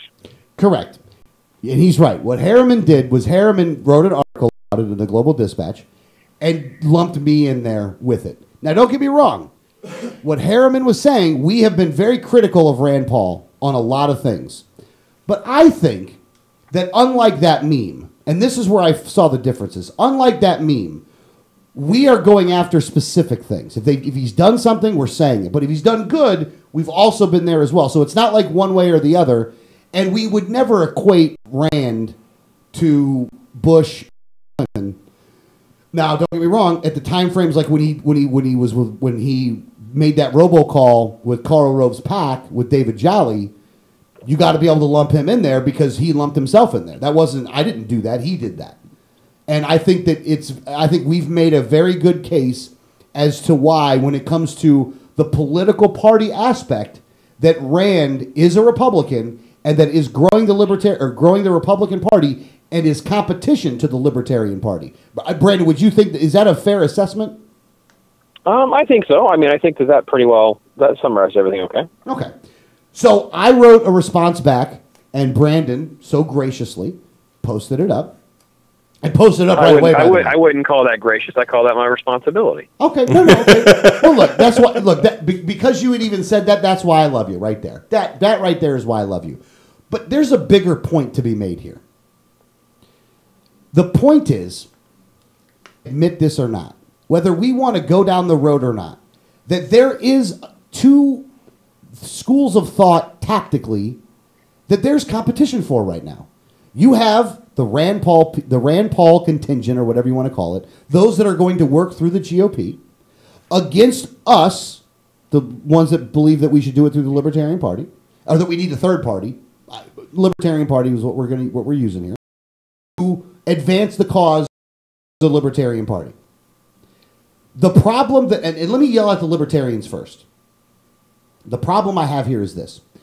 This meme was the stupidest meme you could have done at the exact wrong time. This dude just won CPAC. Just won it. They're all happy right now. So for you to put out a meme going after them and after Ron when the guy just won CPAC is just about the worst timing thing that you could possibly do. At a time frame in which the membership to the state, to the party, to the Libertarian Party of Florida, and other state parties around the country are up big numbers. They're up and they're getting bigger. They're getting bigger. To put something like this out hurts that effort. And it ain't the first time that National has done something like this. And that's why that while my numbers in Florida are up and numbers around the country are up, the numbers of people that support National is down. It's down. And those people at National are going to be held accountable for what they've done come 2016. Because at that time, that election is going to be held in this state, in Florida. You got to come down here. We're going to be selecting a chair, a vice chair, and all of the other positions for the national party in the state of Florida. And you've just pissed off a ton of supporters in the state of Florida. But not pissed them off where they're going to go away. No. To piss them off to make sure that they show up to Orlando in 2016 and that they hold Sarwalk accountable for what just happened. Mark my words on that one, son. I have no respect. I am so angry with these people at National right now that this mentality of trying to piss off everybody is held by the chairman of the party that I love. I'm not going anywhere else. I'm a libertarian. I belong in the Libertarian Party. This is the party that I choose. I'm not leaving. But I am telling you this. This crap is not going to be accepted. And this crap will be brought up at the next convention, and we will remove you at that time. You can guarantee that stuff. I promise you that. I will make sure to go around and make the case to everyone there, while nobody that's currently in charge should be in charge anymore. That we need a clean sweep of people, and we need to bring in people that understand that the goal of a political party is to recruit like-minded members to that party. That's what the goal of a party is. That. On the Republican side, before you get all bent out of shape and say that this is why you shouldn't join the Libertarian Party, if you're going to get mad at us for a meme, considering what the Democrats and Republicans do us in reality, is pretty short-sighted. Because while I don't think that we should have done it, and I think it was horrible judgment, and I think that it was insulting to Ron Paul, it was insulting to libertarians all over the map, it's not anywhere nearly as badly insulting as watching Rand Paul support Mitch McConnell, support David Jolly, support Mitt Romney, basically, at the worst time during Ron Paul's presidential campaign, to go over to the right, that the fact that the people that you had in charge of Ron's campaign weren't serious about actually winning that election, and that when you did take over a state party in Iowa, they pulled all the money out, which is exactly what they said they were going to do, and then you guys lost it, and then you guys are back in there. You haven't been very successful over there either. Don't get me wrong, you got Rand in office. But Rand got in office because nationwide libertarians got together and helped Rand get in office. Had as much to do with Rand Paul getting elected as Ron had to do with Rand Paul getting elected. So before you want to just throw my entire party under the bus for something like this, before you want to do all that, remember this. You are including yourself in a party full of people that got us in this position to begin with. I can go after people you can't go after. You've made a decision to stand with people like Jolly to try to get that guy elected. You've done that. I haven't done that. So before you stand on your hill, realize that you're just as much of a bunch of hypocrites as we are for putting this meme out. So don't come after us just because you don't like what you don't. One little meme. They're using this again. There are people, and I'm gonna call a couple people out right now. There are individuals like Jack Hunter who are. It is obvious that this man does not like the Libertarian Party, and that is actively working to take people away from the Libertarian Party into the GOP. But in my opinion, also, you got to look at how he's working this. He's not doing this because he wants to see a whole bunch of people in office. He's doing it because of Rand, because of one man. And if you think that one man is actually going to fix this, then you don't even understand the problem. And so maybe the ex-wrestler racist ought to sit down and shut up. I don't care about your rare website or whatever the hell website you got, Jack Hunter. You should shut your hole. You've done as much damage as anybody else has done. And the fact that you're so abundantly transparent in your hatred for my party and that you'd rather stand with them instead of standing with me only goes to show me that you're not an ally, that you're competition. My rant's over. Let's discuss this. I'm sorry, but I just had to rant. I've been saving up for this thing for a whole week to rant on this thing. So I really do appreciate you guys letting me go with this. But Brandon, go ahead. Well, the first thing is how much I think it really disparages the Libertarian Party. One of the things I think about the Libertarian Party is that it's always sort of been above and beyond a lot of this negative nonsense. I have no desire to be involved in any of that kind of stuff, and it's just the kind of stuff that I don't want to be a part of. I don't like it on Facebook. I think it's demeaning. I do support Bob's assessment of the show, and there have been times, and that's fine. Everyone's allowed to that, and I don't agree with that either. I'm not a guy. I don't believe that's kind of how we don't even need to handle things in that way. At the same time, though, I think it is important to note too, what Rand did is not something that should be forgotten. Whenever Overby had a chance to win the election because there were 3 candidates running, he was scared. They were scared that they were afraid that Overby would pull too many votes and that their little Democrat could be Jolly. And the party matters more than ideology. Now, admittedly, when Overby ran the second time, he wasn't quite the candidate I think he was the first time. Things were a little bit differently. There was nothing from the Rand Paul camp supporting Jolly. Why? Because he didn't feel like they were. So it shows a lot about where his allegiances are. I don't think his allegiances are towards the Libertarian Party at all, even though there is a libertarian bent to some of his votes. I personally am in a different camp, and I've said it several times on the show. I don't care about all the party stuff. We're at the candidate row at 10 to move. I pick and choose my personal battles, how I want to fight, how I want to cover, how I want to do certain things. That's how I choose to handle it. I don't really care. The political nonsense, you brought up Hunter. There's others that could be named here, and I that is the problem. I don't care about all this nonsense. I want to see a viable candidate challenge Mitch McConnell in a primary. When that candidate loses, fine, then let's go on to the next thing. Who can challenge this guy and get him replaced? Things of that nature is how I believe we should approach things. But I do respect and honor that the third party has a very strong voice, has a lot of people who feel very ostracized by the two-party system, and totally rightfully so.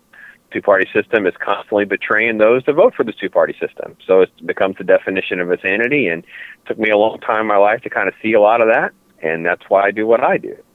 I forward, one of the hardest things for me was that libertarians do spend an exorbitant amount of time attacking the right. And I know why. They disappoint you. They claim to run one way, then they do something else with their votes and all that. And I get all that. But it becomes very difficult when you stand back objectively and you're seeing, well, at the same time you're criticizing those on the right, you're asking people that are on that side to come and join you. And it can be a very difficult balance and one that is not always successful. And it is sometimes not the battles that need to be fought. And, today was a good example. We went after the Obama administration because a lot of things that are being done are more damaging than what's being done on the right. But at the same time, the right's not offering a good solution, too. And that's where, as a libertarian, you're banging your head on the table, making a big red spot because you're just like, there's no win here. And a response, like I said, about it, it's because I think that's what the responsible thing to do is. And I do apologize for Robert for not contacting you ahead of time to get a quote, making your path and not creating the emotional part of it. But again, I think the blame goes back to, the libertarian group that kind of started the fire. Oh, no. The blame definitely goes to them. Harriman, look, in some aspects, I agree with Harriman in the fact that this was the stupidest thing that you could do. I think that when it comes to the recruiting aspect, this was horrible. I couldn't think of you doing anything worse. The only thing I think I could think of that would be worse than this would be and we'll get into this. It would have only been worse if it was Ron Paul's face, not Rand Paul's face. Oh yeah. Okay, that would have been worse. The other thing you could say is that libertarians support subsidies, which I'll get into why that's going to be funny in the third hour actually. But no. And look, Brad, I think you're right. Look, I hated the fact that I even had to bring this up because I tried to handle it in my own. Maybe it's a mistake, maybe it's not a mistake.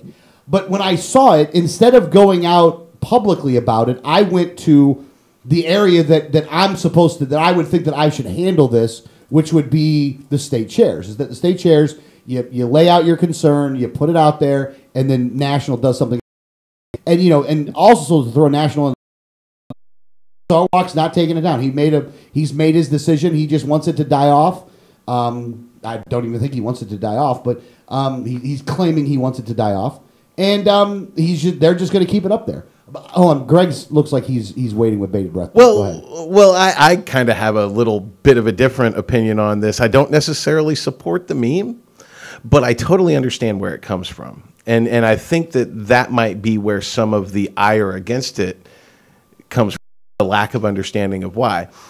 Now, what they're saying with that is the political dynasties. Okay, people recognize that we've got Jeb Bush coming up as the potential Republican candidate, and we've had his brother and his father in office before. We've got Hillary Clinton coming up as the potential Democratic presidential candidate whose husband was in that office before. And now we've got Rand Paul, who's being discussed as a candidate whose father was in Congress and ran for president as well. So they're seeing this as a political dynasty, and that's where the comparison is coming from. On top of that political dynasty, you're talking about someone in Rand Paul who has everything that you've said, fought against the Libertarian Party, fought against libertarianism generally, has come out and said he's not a libertarian, has disparaged libertarians on many occasions. I mean, it's not just that he supports Republican candidates against libertarians when libertarians have a good shot. In his speeches and in his appearance, he has disparaged libertarians. He has disparaged our policy positions. Now, so I can understand the ire that a lot of libertarians have for Rand Paul, because Ron Paul did do a lot to help us. Rand Paul has done some good policy things, but ultimately they are Republicans, and they have done a lot more Republicans than they have the Libertarian Party. And they haven't done much to the progression of government the way it's going. Now, the reason that I don't support this meme is because they are a very different political dynasty. The Pauls are not the Bushes. They are not the Clintons. They are the anti-establishment political dynasty, if anything. They are the only ones who have stood up against people like the Bushes and the Clintons and these other political dynasties, these other bureaucrats like Cheney and these kinds of who are running scenes. The Pauls are the ones standing up to them. That's why this is inappropriate, because the closest thing we have to an ally in the Republican Party are the Pauls. Yeah. No. Look, and we would not be here today doing this show if it wasn't for Ron Paul. That has to be acknowledged. Yeah. That just has to be acknowledged. We would not be here today if it wasn't for him. And if you go after him, it's just the dumbest thing that you can do. Dude's a lifetime member to the party, for Pete's sake. Like, Ron's shown his loyalty to the party as best as he could. You know, now don't get me wrong, he chose to run as a Republican, but considering the reactions that I've heard from some libertarians, I can't blame him. We need people in our party that are serious about getting people elected, and there's far too many that are not serious about getting people elected into office, and that would rather blow up anybody that is trying than to actually embrace those that are trying to make a change. Like, I've gotten it firsthand. I have personally dealt with this inside of the party, and it's disgusting. The only problem that these people have is I'm way too pig-headed to allow these people to let me to have me go away. Like, they only cement my inclusion. Like, they do not. If their goal is to get me to leave, they are having the opposite effect. Well, that was that.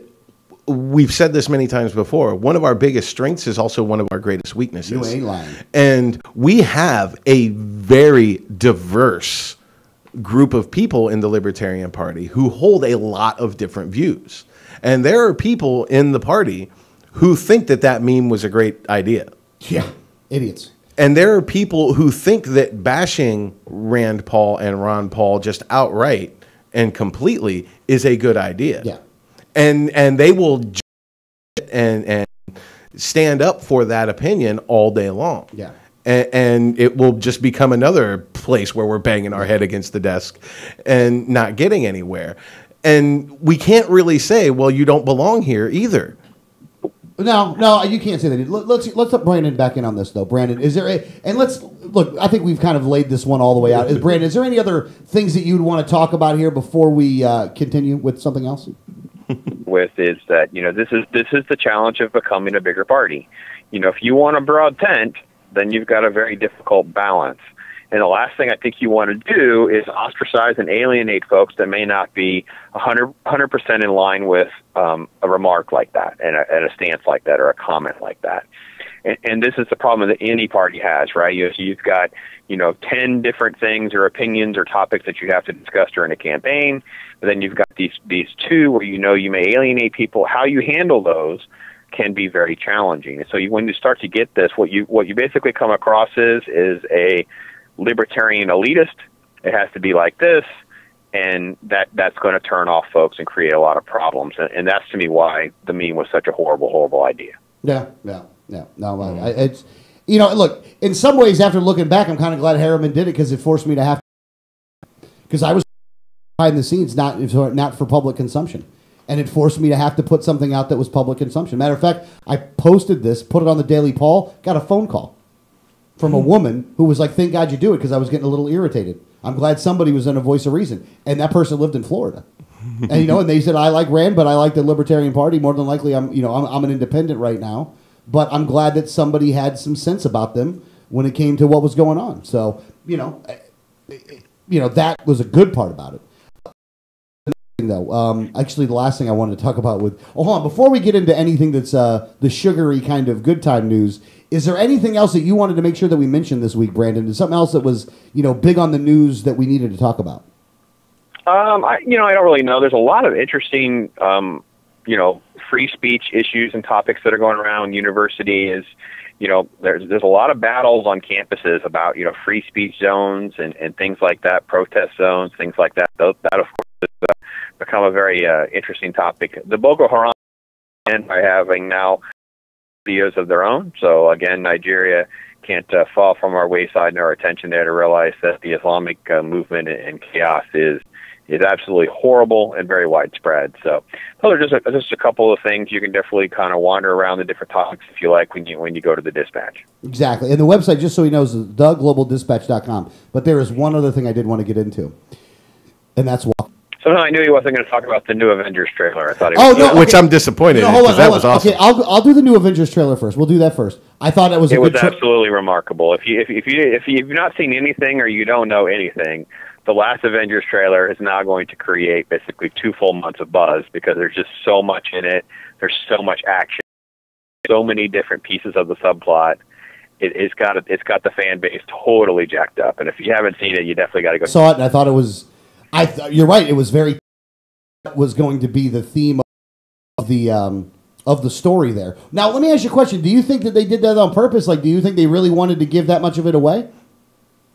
Well, again, I don't think they really give anything away. I think people that are really deeply rooted and connected kind of have an idea of what the story structure is going to be, how it's going to move along.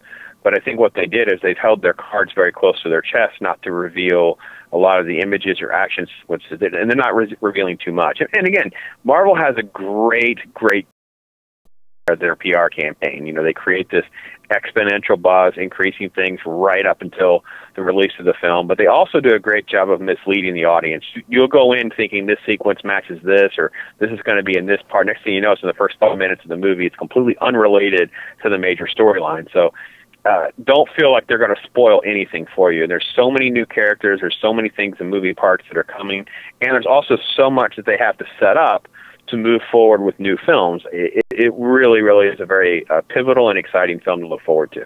Well, I think it was very strategically timed because it did come out following the start as Agents of S.H.I.E.L.D. was picking back up. And Agents of S.H.I.E.L.D. On Tuesday very clearly showed that they are going the Inhumans route with this. A lot of people who weren't familiar with the comics and familiar with where they're going weren't sure where this was going with Agents of S.H.I.E.L.D. But a lot of us knew that they're going the Inhumans route. And now with Tuesday's episode, that's all very clear. And I think that what they showed in the trailer shows that this Inhumans storyline is definitely going to pick up. It's going to have a role in the Avengers. And quite frankly, I think what we're seeing in Scarlet Witch and Quicksilver in Avengers, I think they're Inhumans. They're not mutants because they would be under that Sony license and wouldn't be able to be in these movies. But I think that they're going to make them Inhumans and make that an integral part of what's going on with the Avengers and leading into the Inhumans movie coming in a couple of years. Damn, this is going to be a good time. It's good to see. I love it. I do love it. I guess my question for each of you is, like, is this, like, how excited are you now for movies? And is this more, have you been more excited for upcoming movies now than you've ever been? Yeah. Brandon? Yeah, I mean, I think so. I think that only because you have big franchises, big entertaining films. Not everybody is into that. I mean, I know a lot of people, you know, a film has to have a message and all that. But for me, when you talk about the technology, the booming sound, the incredible visuals, it's a lot of escapism and real entertainment. And when you start having franchises like Jurassic Park and Terminator and, of course, Star Wars in the fall, you start to really just really energize your inner child.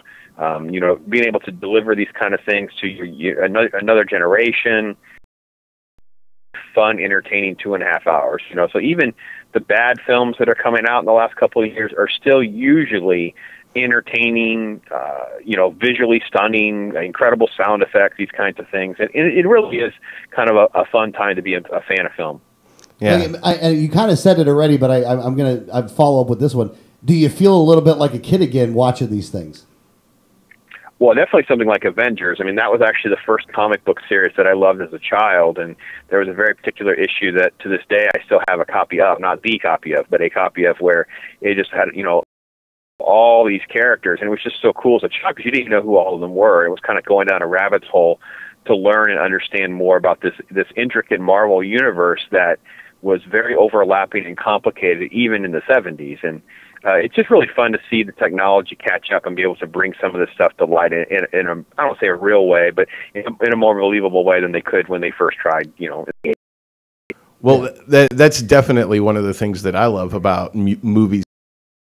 You know, when I was growing up, I was a huge comic book fan, huge Lord of the Rings fan. I mean, I read Lord of the Rings and The Hobbit every year. I still read comic books. You know, I have a huge comic book collection. And, you know, I was kind of the geeky, you know, ostracized kid because of that. You know, I'm willing to talk Lord of the Rings anytime. I'm willing to talk comic books anytime, you know. And we were kind of the outcast to some degree, and that was a fringe following there. And now it's very mainstream. You know, Lord of the Rings and the Hobbit movies, you know, Avengers movies, Captain America, Iron Man, all these things on the big screen. Like the last 10, 15 years for theater has been incredible for me. Yeah. It makes me feel like a kid again. And whereas a lot of people in my shoes are kind of resentful that, you know, that kind of old school Nirvana thing, yeah, that perennial fringe thing. They're like, well, now everybody's into this. I love it. I think it's great that everybody's now being exposed to these stories that I love so much. Yeah. You know, and a new generation gets to see it, and they get to see it in a different way. You know, reimagined and in a more modern setting, at least as far as like the comic book stuff goes. Yeah. You know, like Captain America, when we were kids, we were reading it, and there's a lot of the World War II references. And this is much more in a modern era. You know, I really like where they're going with it. Okay. Very exciting. All right, now last one, Walking Dead. I guess the show for this season is going to be on this Sunday. What have you thought about this season, Brandon? I've actually been a little let down again. I mean, I really was expecting, I don't know, I guess there's a certain element to the original survival nature of the show and stuff that seems to have kind of fallen to the back. And the human drama really is not always as engaging as they think they are. They're not as smart as they think they are sometimes. And it's a great show, and it's still head and shoulders above most things on television when it comes to incredible character-driven drama and really, you know, wanting you to watch the next episode and things like that. But I will say there's a lot of other shows now on that are catching up to that. You know, a lot of the Lost creators now are developing their own shows. There's a lot of other network programming that and cable programming that has really come a long way. So while they're still the biggest show and still have a great future ahead of them, there's a lot of other great stuff for people to watch. Damn, boy, I tell you what, Brandon, I couldn't agree with you more on that one. I'm a little let down. I want to see how it all's going to end this, because they're doing like 90 minutes this Sunday, but instead of just an hour. But I have been a little bit let down. It did seem, and I don't know what they're going to do for the end, but somebody's dying. That's all I know. All I know is somebody's going to get killed. One of the main characters is going to die, and I don't know which one it is. So. Well, and folks, just so you know, if you go to the Dispatch on the right side, the very top, you'll see a little interviews. And we got to talk to Mark Pellegrino. He's the lead actor. It's going to be in a brand new show that starts on the 9th called The Remained. That's done by one of the co-creators of Lost. Bates Motel, which is the cycle prequel, that also comes back. You also got a lot of other shows that we cover very regularly. We've covered, things like, Scorpions. We did cover some of the mainstream stuff like Agents of S.H.I.E.L.D. and, Daredevil's coming in April. So there's a lot of other stuff, a lot of fun TV. Technology, again, makes it very believable. We couldn't do Daredevil properly as a... Here we have the at least the beginnings of what looks like a very entertaining and engaging Daredevil series. So a lot of fun time. That's technology driven, in my opinion. Yeah. Oh, absolutely. Well, something that's interesting. Yesterday, Kevin Bacon was on the Today Show, and I saw that interview with him, and he brought up a point that I think I've been kind of thinking on and observing the last couple of years myself. He was saying, early in his career, he would have never been involved in TV. That he had that Hollywood elite. Well, big screen is where it's at. I don't want to do TV, and now he's loving doing TV, and he said it, and I'm of the same opinion. That's where the writing is now, is on TV. That's where all the best stuff is, and that's why I think you're seeing a lot of big name stars going to TV, and I think that TV shows, you got things like Walking Dead. His show, The Following, is one of my favorite shows on TV. I love that show. The writing is incredible, and that's really it. The writing on TV has gotten so much better over the years. Now we're to the point where the TV are moving to movies. That's where J.J. Abrams came from. He wrote for Lost. He did some episodes of Lost that were so impressive. The big screen is courting him now and getting him doing the Star. Yeah. So would you agree with that? You have the other co-creators that were on some of that early stuff, right? They were on Alias with him. They were on Lost. Some of these other co-creators are now branching out. They're doing television as well and getting their own shows. And that's where you've seen some of this stuff blossom. And as you say, a lot of the big name films a year. It's not like it was where these films are locking you in for 6 and 8 months anymore. They're not doing it. They can't afford to drag out productions like that. The production shoots on many of these films now are only 2 to 3 months. So it's a completely different equation, so to speak. And it is everyone's racing to catch in for your entertainment dollars. And now with Netflix, DVD sales, online streaming, all this other stuff, there's a lot of revenue that can be made that's not entirely on the original run, and that's very valuable to them. They're not oblivious to it. Yeah, and to your point, Brandon, I think technology has a lot to do with it across the board. Just things like Netflix streaming, but as well as technology and production. The whole beginning to end, everything about this entertainment production, technology has driven it to a level we've never seen before. Yeah, no, I think it's really good. I think it's really good. All right. My name is Brandon. The website is theglobaldispatch.com. Brandon, seriously, thank you so much for being here today. Look, I love it when we can go down all these different issues, and your perspective is always, while there's always not agreement, there is always respect. Absolutely. We can agree or disagree, and love you, brother, and we'll continue to fight the fight and talk hard. Talk hard, man. Talk hard. It's always a good time, Brandon. Always a good time, always Brandon. A good time. End of hour number 2. Hour number 3 is coming up. A lot of Tallahassee stuff we're going to go over this week. A lot of things along those lines, and I think it should be a pretty good week overall. The website, like I said, 1787network.com is the website. If you like what you hear, go to our website, make a donation, and make it large. Make it large. There is no limits to the amount of money that you can donate, so the larger the better. And anybody that donates $10,000 or more can be in here for 5 minutes. All right, you're listening to Liberty Underground. We'll be back.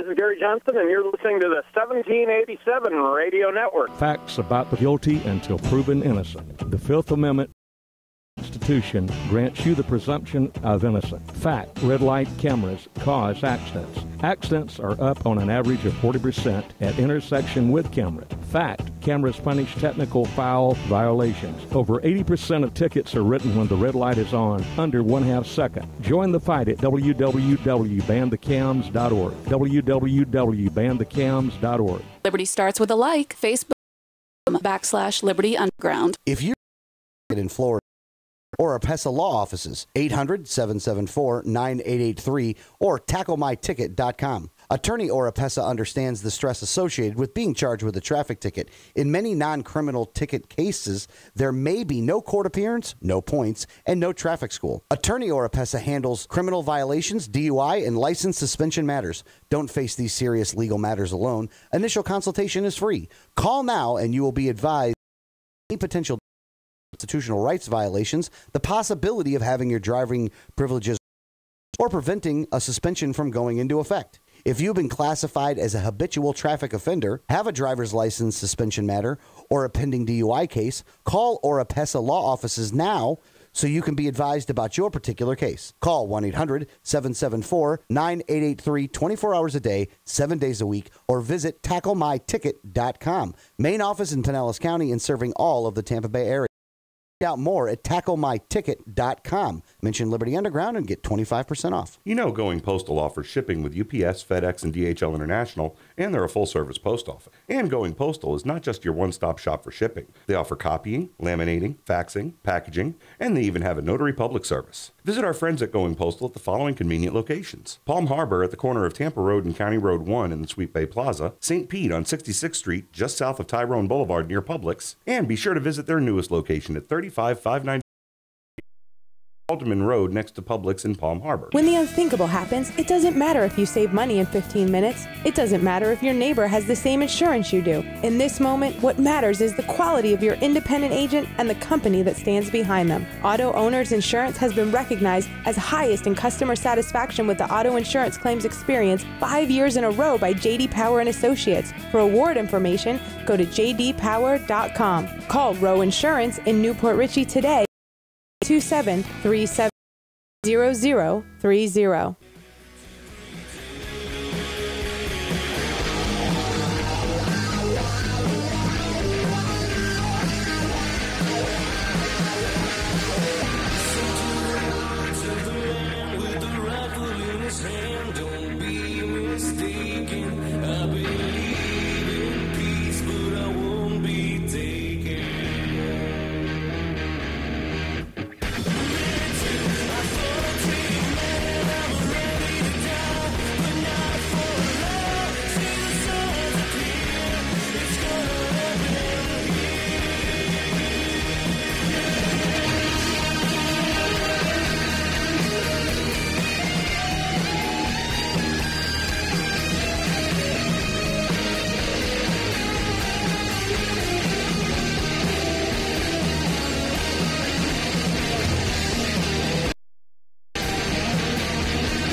This is Liberty Underground with Alex Snicker, Danielle Alexandre, and Greg Bowen on the 1787 Radio Network.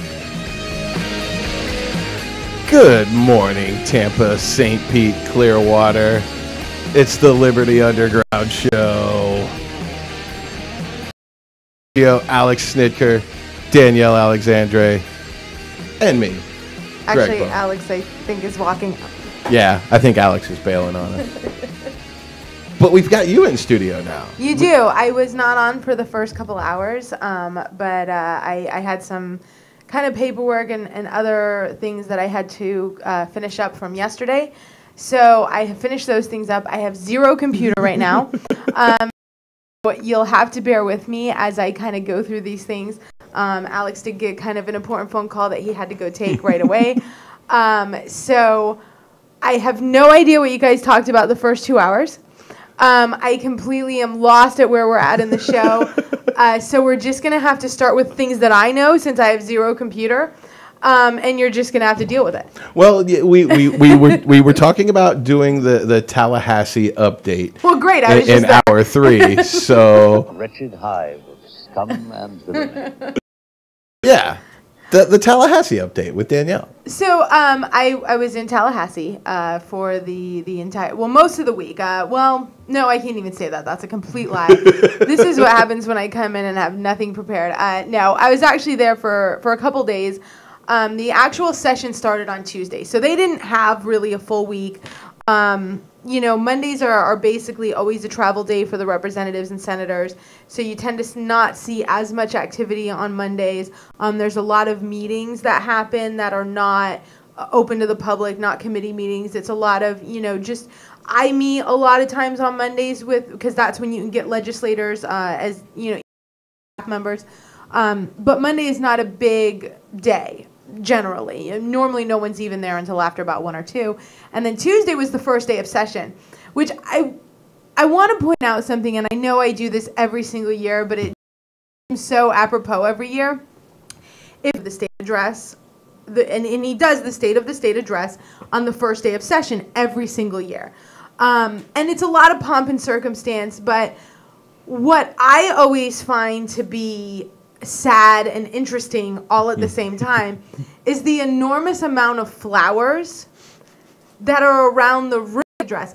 And what I mean by this is every representative and senator gets flowers and other gifts sent to them by different groups, different organizations, family members. If you're a first-time state house rep and you just won, a lot of times your mom and dad will send you flowers, and so it's very common practice. There's no state money going, but groups send flowers on the first. Huge. It's just one of those things that it's almost like a tradition now, but it has gotten so out of hand that we literally have flowers wall to wall all over the room. So it has started to look like a funeral. And so when the governor starts walking through the house, all you see is flowers. And now they pan, watching like the Florida Channel, they pan to different representatives and senators as you're sitting there, right? And when they pan there, you don't see their faces. You see like eyes between flowers. And every year I look at this and go, gosh, it is kind of apropos for the day, because I feel like that's the day our liberties start to die in Tallahassee. Mm-hmm. And they properly memorialize it with, a field full of flowers throughout the room. So, and I say that, and I do mention this every year because the flowers actually do offend me. It offends me and it seems appropriate all at the same time. Yeah. But I was speaking with a legislative aide yesterday because there's flowers everywhere. And I was going with a different group. I was bringing a group around. We were fighting Common Core yesterday. And I was with one of the heads of that group and comment, wow, every office seems to have a lot of flowers in it today. And the legislative aide says, well, they had them down for the State of the State address on Tuesday, and all the representatives and senators kind of bring them back to the offices. And, our offices are quite small, so it just seems like we have a lot of flowers, but it's all coming up from the floor. And he says, honestly, it seems like a funeral. Started laughing, and I said, well, that is actually how I compare it every single year, that I can't believe you see the same thing I do. And I said, but I actually think it's appropriate because today, the Tuesday was the day our liberties start to die, and that's why I'm here to talk to you about Common Core. So I got to... Perfect. It was just perfect. It was a great segue. Better segue than Alex ever gives you. Absolutely, and this is why I should do segues and not him. No. But so, I actually, this is probably one of the first years that I didn't listen to the governor's speech. We were on the road. We actually we went over and gave one of our classes over in Orlando to the Greater Orlando Tea Party, which is a great group over there. But, we had some other things, so we had to start traveling early. And we went to Orlando and went straight on Tuesday from Orlando to Tallahassee. So we didn't arrive into Tallahassee until like 1 o'clock in the morning. And then bright and early, we had to start. We had 2 days that were so jam-packed. I don't think I've ever been this exhausted after a trip to Tallahassee. And if this is the session, and we have so many bills that the Liberty First Network is actually working on, proactive and defensive, I just feel like by the end of the session, I just may not survive. Like I may just need like a month to just kind of like I just need to sleep. Just need to take a vacation after all this. Yeah, it's so exciting at the same time because, I was working on some other issues on Wednesday. Thursday was the big Common Core day, but on Wednesday we were working on some other issues before the Education Committee, because then I did have to actually start working on Common Core. But we were working on other issues, and we really were starting to get into legislators' offices and with their legislative aides and hear such a different story from what we were hearing years prior. So when we're in there saying, listen, I'm here to talk to you about ending regional planning councils, or, I'm here to talk to you, loosening the regulations on the industry, they really were like, what, my constituents have been very worried about this, and, I really want to hear what you have to say about this because I didn't realize what a big issue this was. So these are things that, and it's a testament to all the grassroots activists that have been working around the state, that they are getting to their legislators. So I know that sometimes at the end of session, it's kind of like, oh gosh, they've done so much to us. And they have, and they're still going to, I don't even want to say that. They're going to. They're going to take our tax dollars. They're going to take our liberties. Those things are going to happen. But you are having a huge effect on your legislators. In the next coming years, I already have commitments from legislators to start looking at Real ID and possibly repealing it, or at least having an opt-out. I have commitments for campaign finance, which is another area that we're working on this year. So thinking we were going to have a campaign finance bill because of some time restrictions and not being able to work out some of the details at the very end. But we walked into Senator Darren Soto's office, and Christine said, his legislative aide says, well, at least you have our bill. And we're like, what? And she says, yeah, Senator Soto really did believe in the issue. Even though he did say that, he didn't really want to sponsor it unless you had a House sponsor, when it came down to the wire, he said, you know what, I believe in the issue and there's no reason not to sponsor it, to at least start people talking about it, because I really do believe in this. So we were like, that's phenomenal. Awesome. Thank you. You're almost like you don't know what to do at that point. So was that the big surprise of the week for you? That was the big surprise of the week. It was really cool. We kind of went to Tallahassee going, man, we didn't get our campaign finance, bill in, and we worked so hard on it, and so to not have a bill was kind of defeating, and we walked in there kind of like, man, we don't even, it's kind of defeated a little. And the first office we stepped into, and she was like, no, the senator really believed in it and figured, you know what, I know I made a deal saying you had to have the other side, but I believe in this, let's run with it. So that was a great surprise. And honestly, thank you to Senator Soto. For believing in the issue and for wanting to get the conversation open, even though knowing that we don't have a House sponsor, we can't get it done this year, but just to still be committed to the issue and not kind of say, well, politically it's not expedient for me to bring this subject up if we can't even get it somewhere, but to say, no, it's wrong what's going on, and I want to see it fixed, and I'm willing to make some waves doing that. I do have to give Senator Soto a lot. The campaign finance bill is not something that is going to be well received. Because we are looking to end a lot of the money that's flowing into the candidates fund. So I think that, you know, having that happen was a good surprise, and I do want to thank him for sponsoring that bill. But we had a we had a really good day overall on Wednesday. I did speak to the Senate Education Committee, which was probably the low point of the day. And not because of anything. I mean, I was well received by the grassroots activists who were there. I was not as well received by the Education Committee, and especially Senator John Legg. And that was to be expected, because I really went in there saying, you know, you did wrong, and I'm here to call you out for it. So, I mean, I expected to not be well received, and I wasn't. But we've had a rollout of the Florida Standard Assessment Test this week. And if anyone doesn't know that there's this high stakes test at the end of every school year, and in certain grades it does determine who goes on to the next grade. It also is 50% of a teacher's evaluation.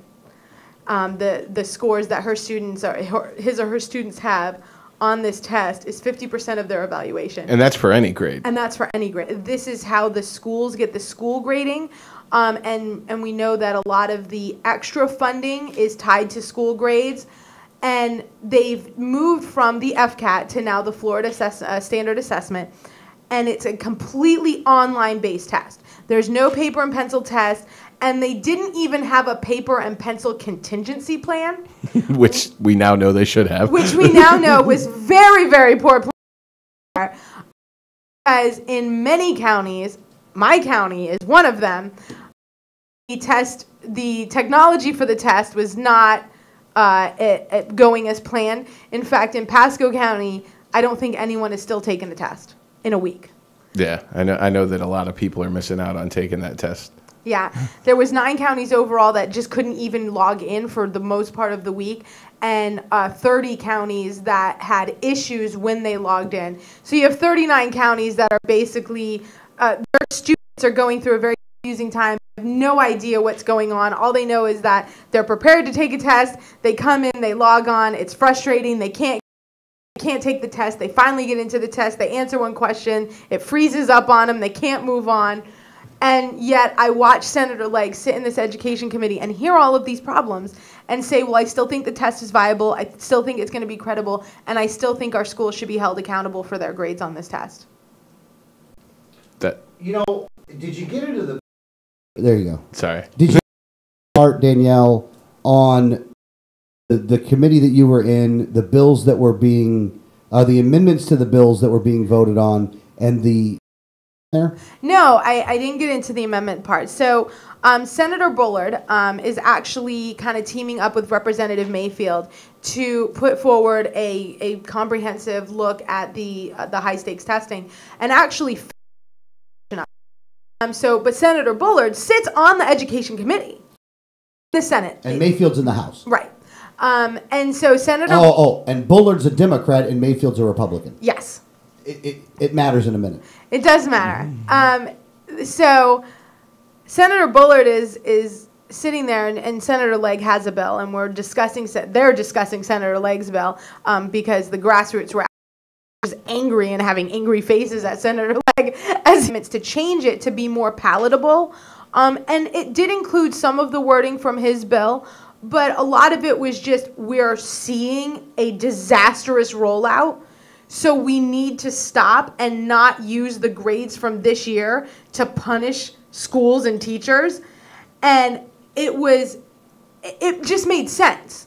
You know, Senator Bullard, who is a teacher, by the way, so he knows what's going on here. It's not like he's like an attorney that is now trying to discuss education. He's a teacher. And he's like, this has been a disastrous rollout. Kids are confused. We're putting a lot of stress on these children. And I don't think that this should count. And every single time his amendment would get voted down. And it would get voted down strictly party line. The Democrats would vote for him, the Republicans would vote against him every single time. Now, but what was going on here is Common Core like. Yes. That aren't adding money to the budget, that aren't adding, it wasn't bad amendments. They were very good amendments. Right. These amendments were taking wording from his bill. Really, it was to stop the test that's going on right now, that's a disaster, from counting against the schools and teachers. And then the people talking about how they didn't even see that was going on at all. Yeah, Senator Dieter, all this, has there been FSA? Because I have. And everyone in the room is almost like, how could you say that? Have you lived under a rock? He should have gotten kicked off of that committee right then and there. She. It's one thing if you're involved in the issue, but when you're sitting on the education committee, you need to know these things. Right. And they're talking about it on the mainstream media on every channel. Everywhere. All over the state. Local news around the state, because I would put local news in the difference of mainstream media. Right. But local news around the state has been expansive subject. This testing is going horribly bad. They're getting phone calls of how bad it is. This woman saying this is really disgusting. It is just disgusting. And it's a lie. If it's not a lie, then you're so incredibly ignorant that you shouldn't hold on the education committee. And that's it. If you're sitting on the education committee and you know that the rollout of the Florida Standards Assessment is this week, and it's a brand new test, you should be doing your due diligence as a senator who sits on that committee to know what is going on with the assessment.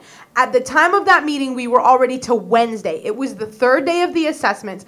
We met at 3:30, so most schools were already out for the day. So for her to not 3 days shows that either she did know and lied, or she didn't know and she's completely at being the vice chair of the Senate Education Committee. Yeah. Well, the other thing is this, and you were up there with some other people, and there's no need to mention exactly who you were in there. But these are people that probably aren't in these committee meetings nearly as much. But yes. One of the things when we talk about a lot on the show is that people need to open their eyes to what is really going on within the Democrat and Republican parties. They need to see this stuff firsthand, obviously. Because, us telling you and all this other stuff doesn't seem to make nearly the difference that it should make. What was some of the reactions from some of the people you were sitting with? They couldn't believe that the people, every time senators spoke, and everybody spoke at some point, well, except for Senator Brandes, he actually did not speak at all during the commission meeting, the committee meeting. Almost every single senator spoke at some point, and every time one of them spoke, either Senator Clemens or Senator Mumford, Senator Sobel, or Senator Bullard, they made sense. It was like, this test is, you have to do something. It's our job to do something, to not punish students, teachers, and schools for something we mandated on them that went horribly wrong. And on the other side, every single time, it was, we have to keep schools accountable. We have to keep our teachers accountable, and this keeps them accountable. The rollout is just fine. We're going to keep moving forward. Ridiculous. Just tone deaf from the Republicans. Yeah, absolutely. And the Democrats on that committee, to their credit, have gotten and part of it is because in this aspect, and look, some people aren't going to like it when I say it this way. Right now in Tallahassee, the Democrats are the ones that are willing to talk, not the Republicans. I have sat in on more than one issue. On Common Core, I did sit down with Representative Vasalinda on the issue of Common Core, and got her to co-sponsor Representative Mayfield's bill within minutes, because she said, I completely agree with all of that. It was just hey, this bill is out here and we want your support. And as soon as we explained it, she said, you completely have my support. What they're doing is wrong. Yeah. Well, hold on. Let me also refine what I was saying here. Problem. And it starts with people like Senator Legg. Senator Legg is all in on Common Core. He's all in on it. Yes. So he refuses to listen to any common sense to the matter whatsoever. Just refuses.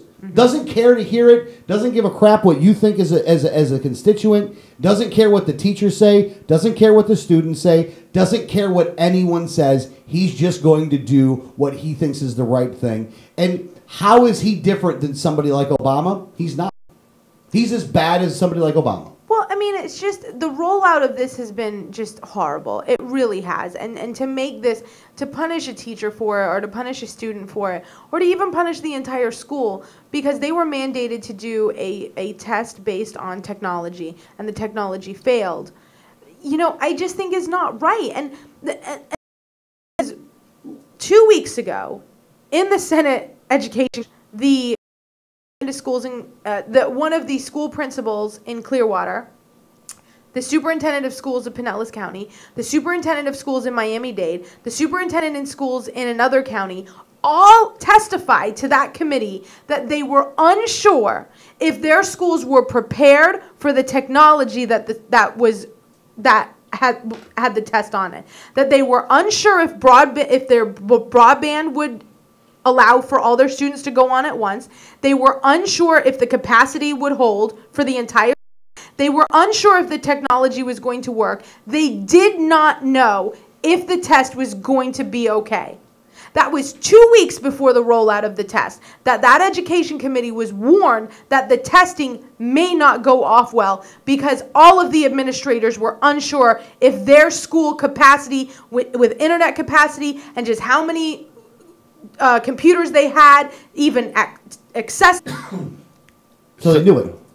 They knew. They were told it. They were told. I sat there and watched it. And for that, what was the one woman's name you said again? Senator Dieter. Yeah, for Dieter. For her to say, "Oh, I didn't know about it," you were told in a committee meeting. Mm-hmm. You were warned beforehand that it could happen, and guess what? It is happening. It's been going on for 3 days now. So not only were you warned, but you've had 3 days to witness it. Right. Yeah. So, The only thing I can say there is liar. Well, I mean, I did get up and speak at the committee meeting. And she spoke before me. And she did make the point. She said, I've watched all of you vote. And I've watched all of you vote completely down party line. And our children are not a partisan issue. And they deserve better than this. Yeah. So I have to give her a lot of credit for, pointing that out to the committee. That, you can't vote party line on an issue when it comes to our children. Because that's just wrong. Now, I point our education system should not be an experiment on technological readiness. And that was just absolutely abhorrent to our students who deserve better. And so, I did go down the line, and I literally looked at Senator Legg and said, you mandated this onto the school. You've made this disaster, and now you're going to punish students and teachers and schools for it, and that's wrong. Yeah. You actually made Alex speechless. Let's mark this day on the calendar. Mark the tape. Maybe we should just go to break. It is the problem. Well, let me just say this first, though. It is the problem when you have one grouping of people up in Tallahassee that are so unwilling to listen to reason. So much so that the people that are listening to reason are the Democrats. Yeah. Shame on those guys like John Legg. Shame on you. Shame on you for the way that you're running that. Shame on you for the way you're running this committee. You should not be in charge of any committee whatsoever. The fact that you are so damn ignorant on this, and the fact that you are willing to throw our kids under the bus because of some misunderstood support for genetic things that we could possibly see. And you know what? This is going to go away. It's going to go away. Mm-hmm. And I hope that your political career with it, because the people of this state will be much safer if you are never in an elected position ever again. It is embarrassing that you're up there.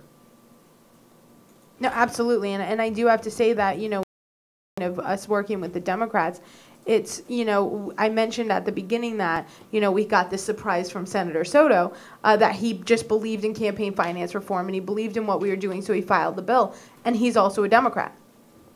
Yeah. Now, don't get me wrong. Before we extol all of the virtuoso of the Democrats. Oh, yeah, no. The reason that they're willing to listen is because even the Republicans, they're not listening to them, and so they want somebody to listen to them. So they have to us. Right. If they, stuff. But again, they're in that position, so that's what they're. I don't know if they would act the same way if they were the ones that were in charge. Well, I mean, listen, I definitely can say that I disagree with, all of the Democrats on a lot of the issues, the Medicaid expansion, which they're all going to be in favor of.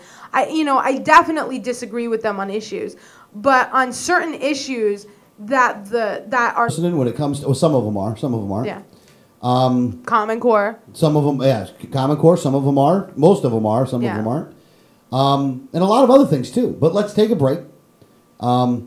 We get back, more on Florida. Look, the one thing I like about our show is compared to other shows, I think we really delve into the issues on the state side. Yeah. And I think we need to continue. We're in session right now. These guys are making decisions that are not today, but this week and next week that are going to be affecting your kids. So when we get back, more on listen to Liberty.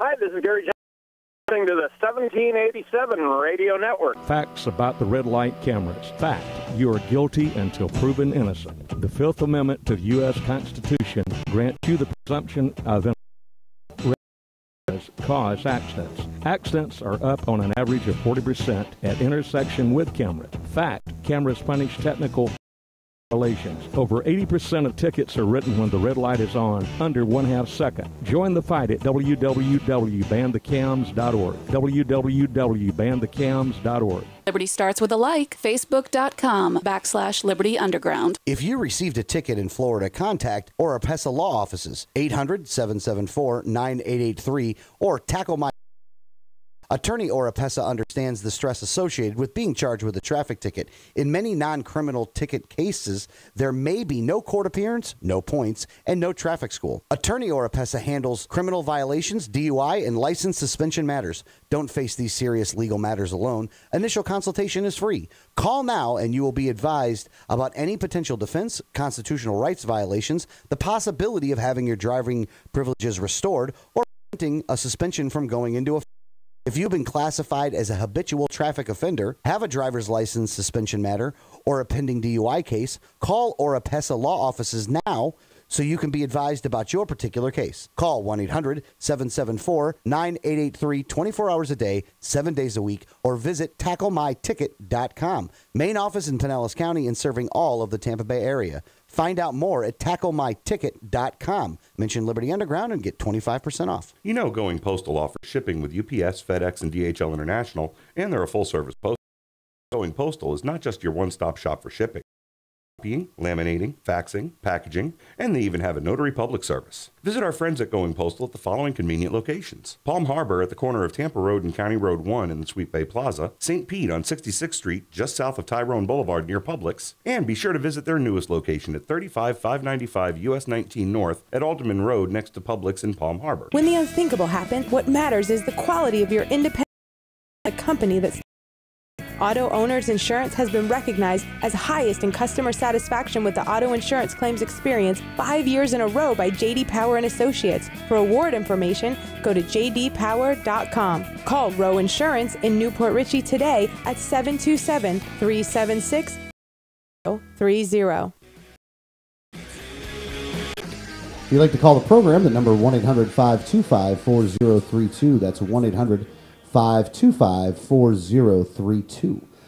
So you talked about, now for the Florida stuff, because I know I wasn't in here for the first couple minutes, did you kind of just went down Common Core for all of that, right? No. Actually, I actually talked about how the State of the State address looks like a funeral with all the flowers. It's the day we will realize our liberty. Yes. Now, did you bring up any of the other kinds of bills that we were working on? Just the campaign finance reform. I did thank Darren Soto for, Senator Soto for believing the issue and standing with us on that. I got you. Another thing that we're working on up there is also the regional planning councils.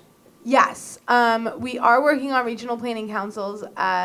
The elevator point of the regional planning council. Okay, well, regional planning council were actually created in the 60s. They were created to be kind of a liaison between the counties when it came to their planning. Most of the time it was in transportation. So like if you were building a 6-lane road through your county, it didn't bottleneck into a 2-lane road when it crossed county lines and things like that.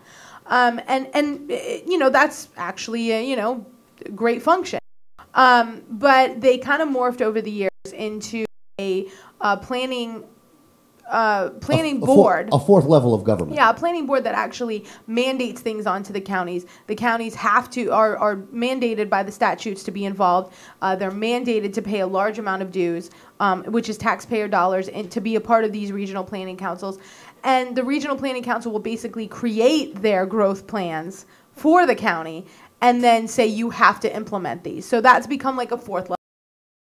That county commissioners aren't being free to do what they were elected for, which is properly plan for the county planning council, paying for the county to cede its own power, and giving all the authority to a regional planning council, which we don't feel is the proper way to do things. Now that's not all though, because now explain the money aspect of these regional planning councils as well. Right. So the regional planning councils not only federal grants, and so they apply for the federal grants, and then they disperse those federal grants. So now you have county commissioners, counties going to a regional planning council basically begging for money for their county. And so the regional planning council will say, well, you have to implement this plan that we're mandating onto you to get these funds. Yeah, the carrot and stick approach. Right. That is now another level of the carrot and stick approach. And now the regional planning councils of themselves are a mix between people that are in elected positions in the county. Yes. And unelected people people through the county, and some of the counties just feel like they're being underrepresented. That like say a region like ours has Pinellas and Hillsborough, which do have very large cities. You have St. Petersburg and Pinellas, you have Tampa and Hillsborough, and these cities need very for a high density urban center, but a county or Hernando is actually very rural, and we still have large amounts of agricultural land. And so we don't have those high density urban centers, but we have to implement the same plan as Hillsborough or Pinellas because we're in the region with them. Yeah. And this is a way in which you can have unelected bureaucrats dictating and going with a plan that is not a plan that they're going with, because of the area in which they live. But not only just that, though, but now I look at it like this. You elect commissioners and you elect city council members to do a certain job. If they're shirking their responsibility, then why are they even there? Like, why? Then it's just a show, because then all of them will have the excuse, well, I can't do anything about that because that's done by the regional planning council. Right. Because they can kind of, shirk their responsibility away to some other organization, but I can't actually do anything about it.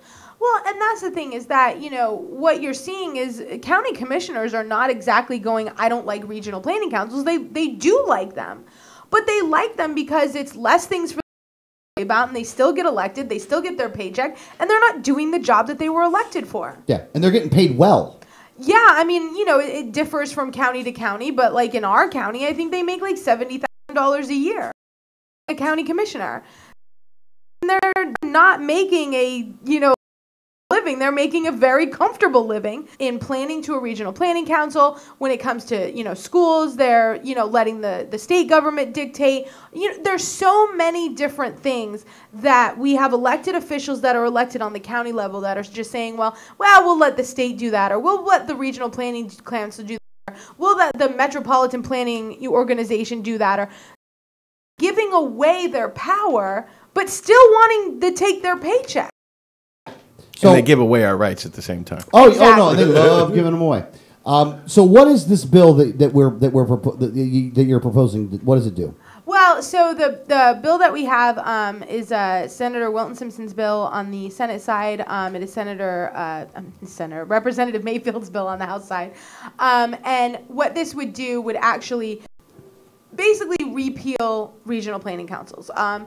The counties themselves would still have the power and right to create an entity between themselves that they're all involved in to say, hey, we're building a 6-lane road here. Let's not have it bottleneck into your 2-lane road. I mean, they would still be able to get together, on a regular basis and discuss these things, but it would start to give the authority of planning back to the county. Basically makes them do the job they were elected to do. Yeah. Not only that, though, but this is one of those things where, like, well, why don't you, if the original intent of the regional planning councils was good, why don't you just go back to what the original intent was? Right now, it's so perverted and so perverse of what they're doing, empowering of what they're doing, that the best option right now is to completely scrap it as it stands right now and for the counties to actually start over. Right. Let the counties decide, hey, it may not make sense for Pasco County to, be in the same, to create this entity with Pinellas and Hillsborough, because the plans would be completely different. Now, they may say, hey, Pinellas and Hillsborough, we do border you, so we do want to meet with you quarterly to make sure that our plans coincide with yours. But they may say, but we want to meet with Hernando and Citrus a little more often because, we have the same kind of structure, suburbs, a little bit of agriculture, so we're better from each other. And that would be the county's choice to do, instead of having these mandates on who you're in the region with, who you're working with, and how your plans have to go. Yeah, because many times a lot of the problems arise from the mandate. Mm-hmm. Because what the mandate does is it forces you to do something instead of you being able to voluntarily do something. I think, and this is the crux of libertarianism in and of itself. It's I think why a lot of us agree with libertarianism in this room is because voluntary is important. It's vital. The reason that it's vital is that it changes the dynamic of a relationship.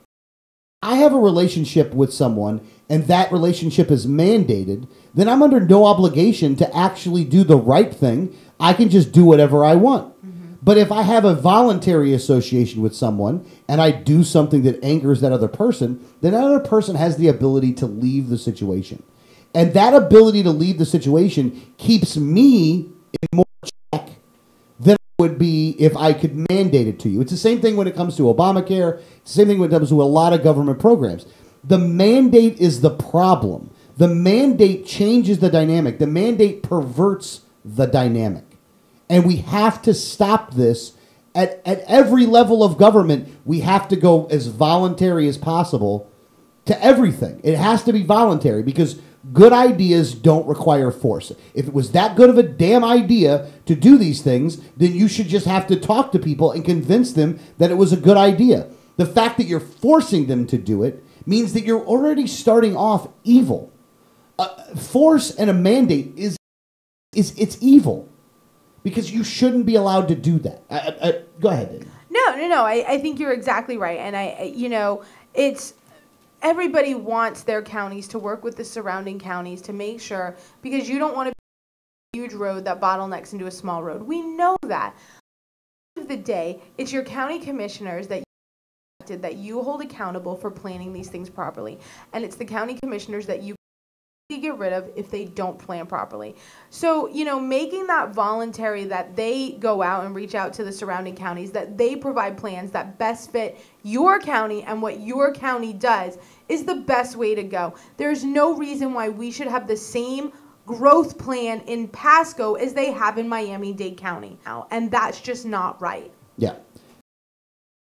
Look, the other thing is that this takes power away from you as the regional planning councils takes power away from you as the voter and gives our elected bureaucrats or our elected officials cover that they should not be allowed to have, because ultimately the responsibility for this lies on them, and for them to be able to say, well, that's just what I have to do. So because we have these regional planning councils right now, that is an answer that you can go with.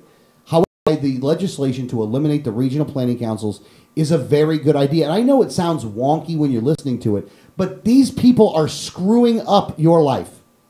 Right. You know, and again, if you don't recognize that they're screwing up your life, drive around. Just take a drive. Drive through counties. Because if you see different subject in this, but one of the things that you're hearing right now, especially from the left, is the crumbling infrastructure. All right, that is a bunch of crap. At least here. At least in Florida, it's a bunch of crap. You know why? Because there ain't a major road that they ain't working on right now. And typically, they take roads that are actually good roads and destroy them. I mean, just destroy those roads. It's not a construction company's stupid bureaucrat went and told them to destroy that road, but they are doing it. Take 75 north out of Tampa right now, and you tell me once you hit Pasco and Hernando County, if you knew what those roads looked like before and you know what they look like right now, you tell me whether they did harm or they did good by those roads. Because in my opinion, they took something that wasn't and broke it. I know because I'm driving on the...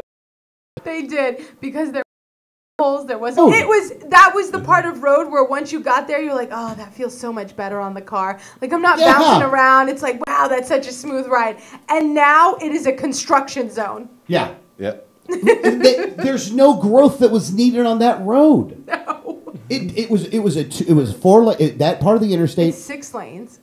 It's 3 and 3. Was it 3 and 3? Yeah. I think that part was 2 and 2. I want to say it was 3 and 3, but it could be 2 and 2. I think that going on. Not at all. If there was an interstate, then you'd have problems. You'd have had problems. It doesn't matter how many lanes those roads are. You'd still had problems nonetheless. And it was big enough to handle the capacity. The capacity, because people don't. That road isn't traversed a whole lot unless you're going like to Gainesville or to Ocala or to Tallahassee. You have to be traveling a or while. if you're leaving the state. You're going to be leaving a while. It ain't commuter traffic, though. Right. It's like not... it ain't after 5 traffic right. in that part that is...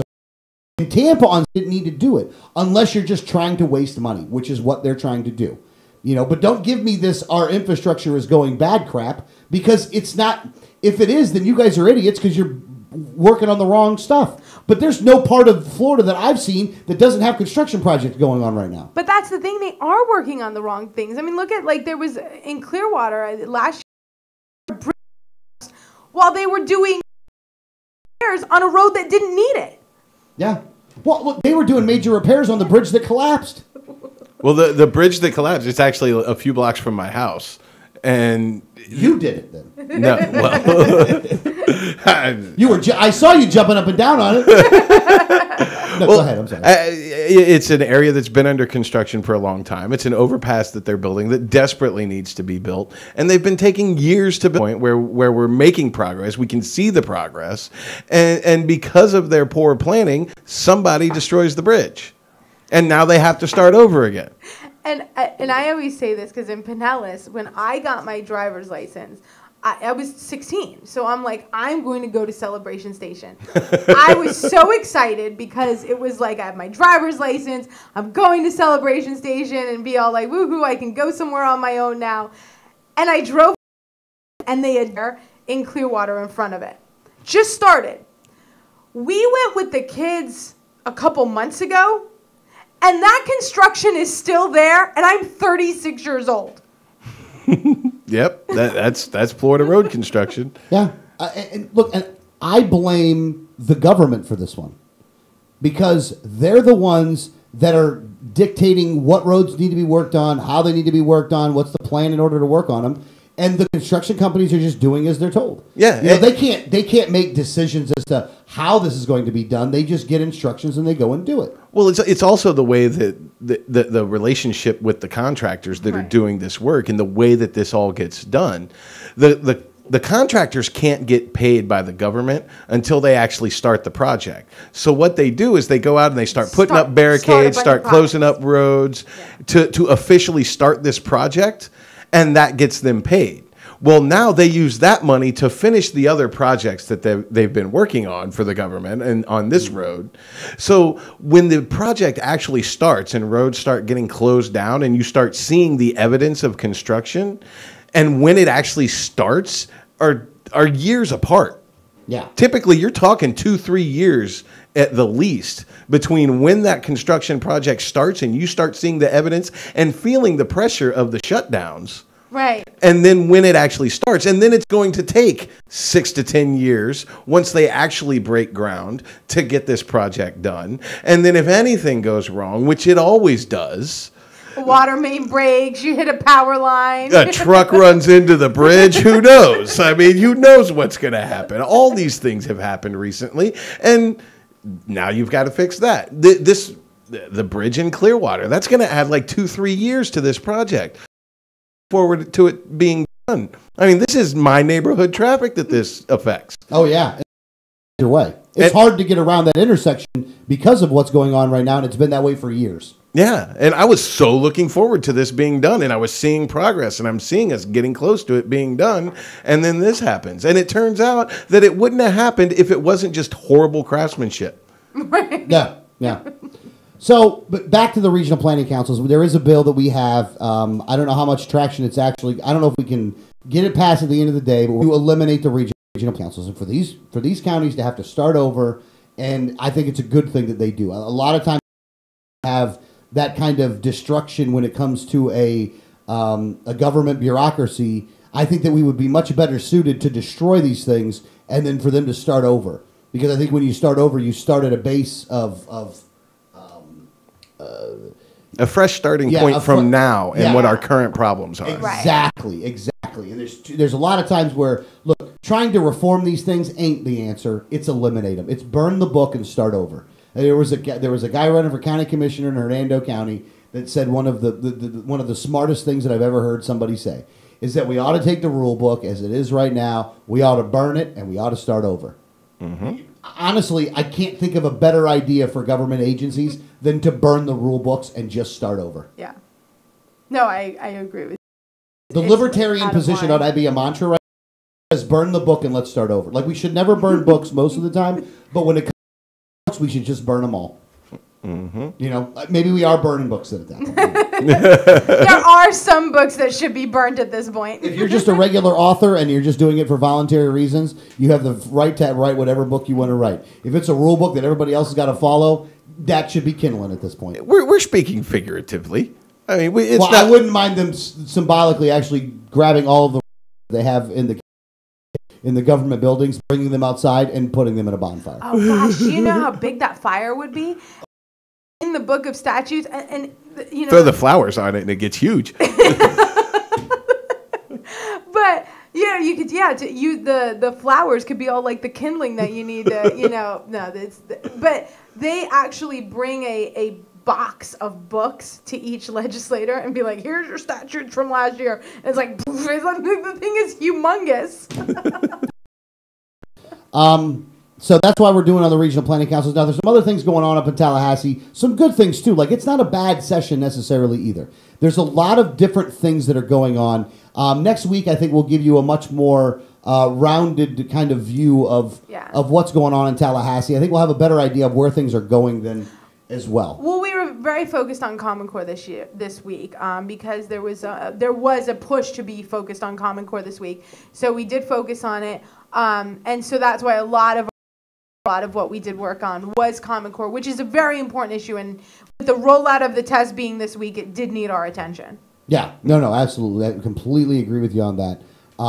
There's some other things that are going on. If you could give like just a very short kind of overview on the other subjects that are up there that we're talking about, can you go into any of that? Well, yeah. I mean, I think you're going to start to see some of the Amendment 1 stuff come out next week, so we'll definitely have an update this week. It wasn't talked about.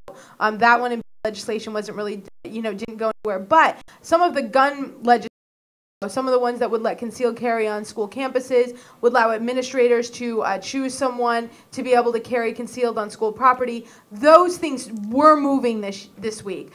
So we are going to see some positive things in with some gun rights moving forward, and we'll have some of those updates next week as well. There's also bills up there that are going to end ticket quotas, speed traps. The body cams are up there. They're the craft brewery legislation, of course, is going to be up there. The testing stuff, like you talked about with Common Core, is going to be huge. So there's a lot of stuff that's going on up there. You really do need to be paying attention to what your state house and state senate is doing under your name. There's some good things and there's some bad things. But the more that you let your voice be heard in this arena, the better off that we will have as what happens up there. Because if you don't let your voice be heard, somebody else is letting their voice be heard, and it may not be the one that you want. Politics is participation. I mean, you have to participate. You have to show You don't have to. I don't want to rule saying that you have to. And if you like our voice, make sure you go to 1787network.com, click on that donate button, and give as much as you can. Exactly. Yeah, exactly. If you like what you hear, 1787network.com, hit donate. All right, guys, that's the show, huh? Everybody's feeling pretty good. A lot of good things going on here. We'll see you guys next week. Like I said, got a lot going on next week, so don't miss the show next week. We will have a lot of updates for you on what listen to Liberty Underground.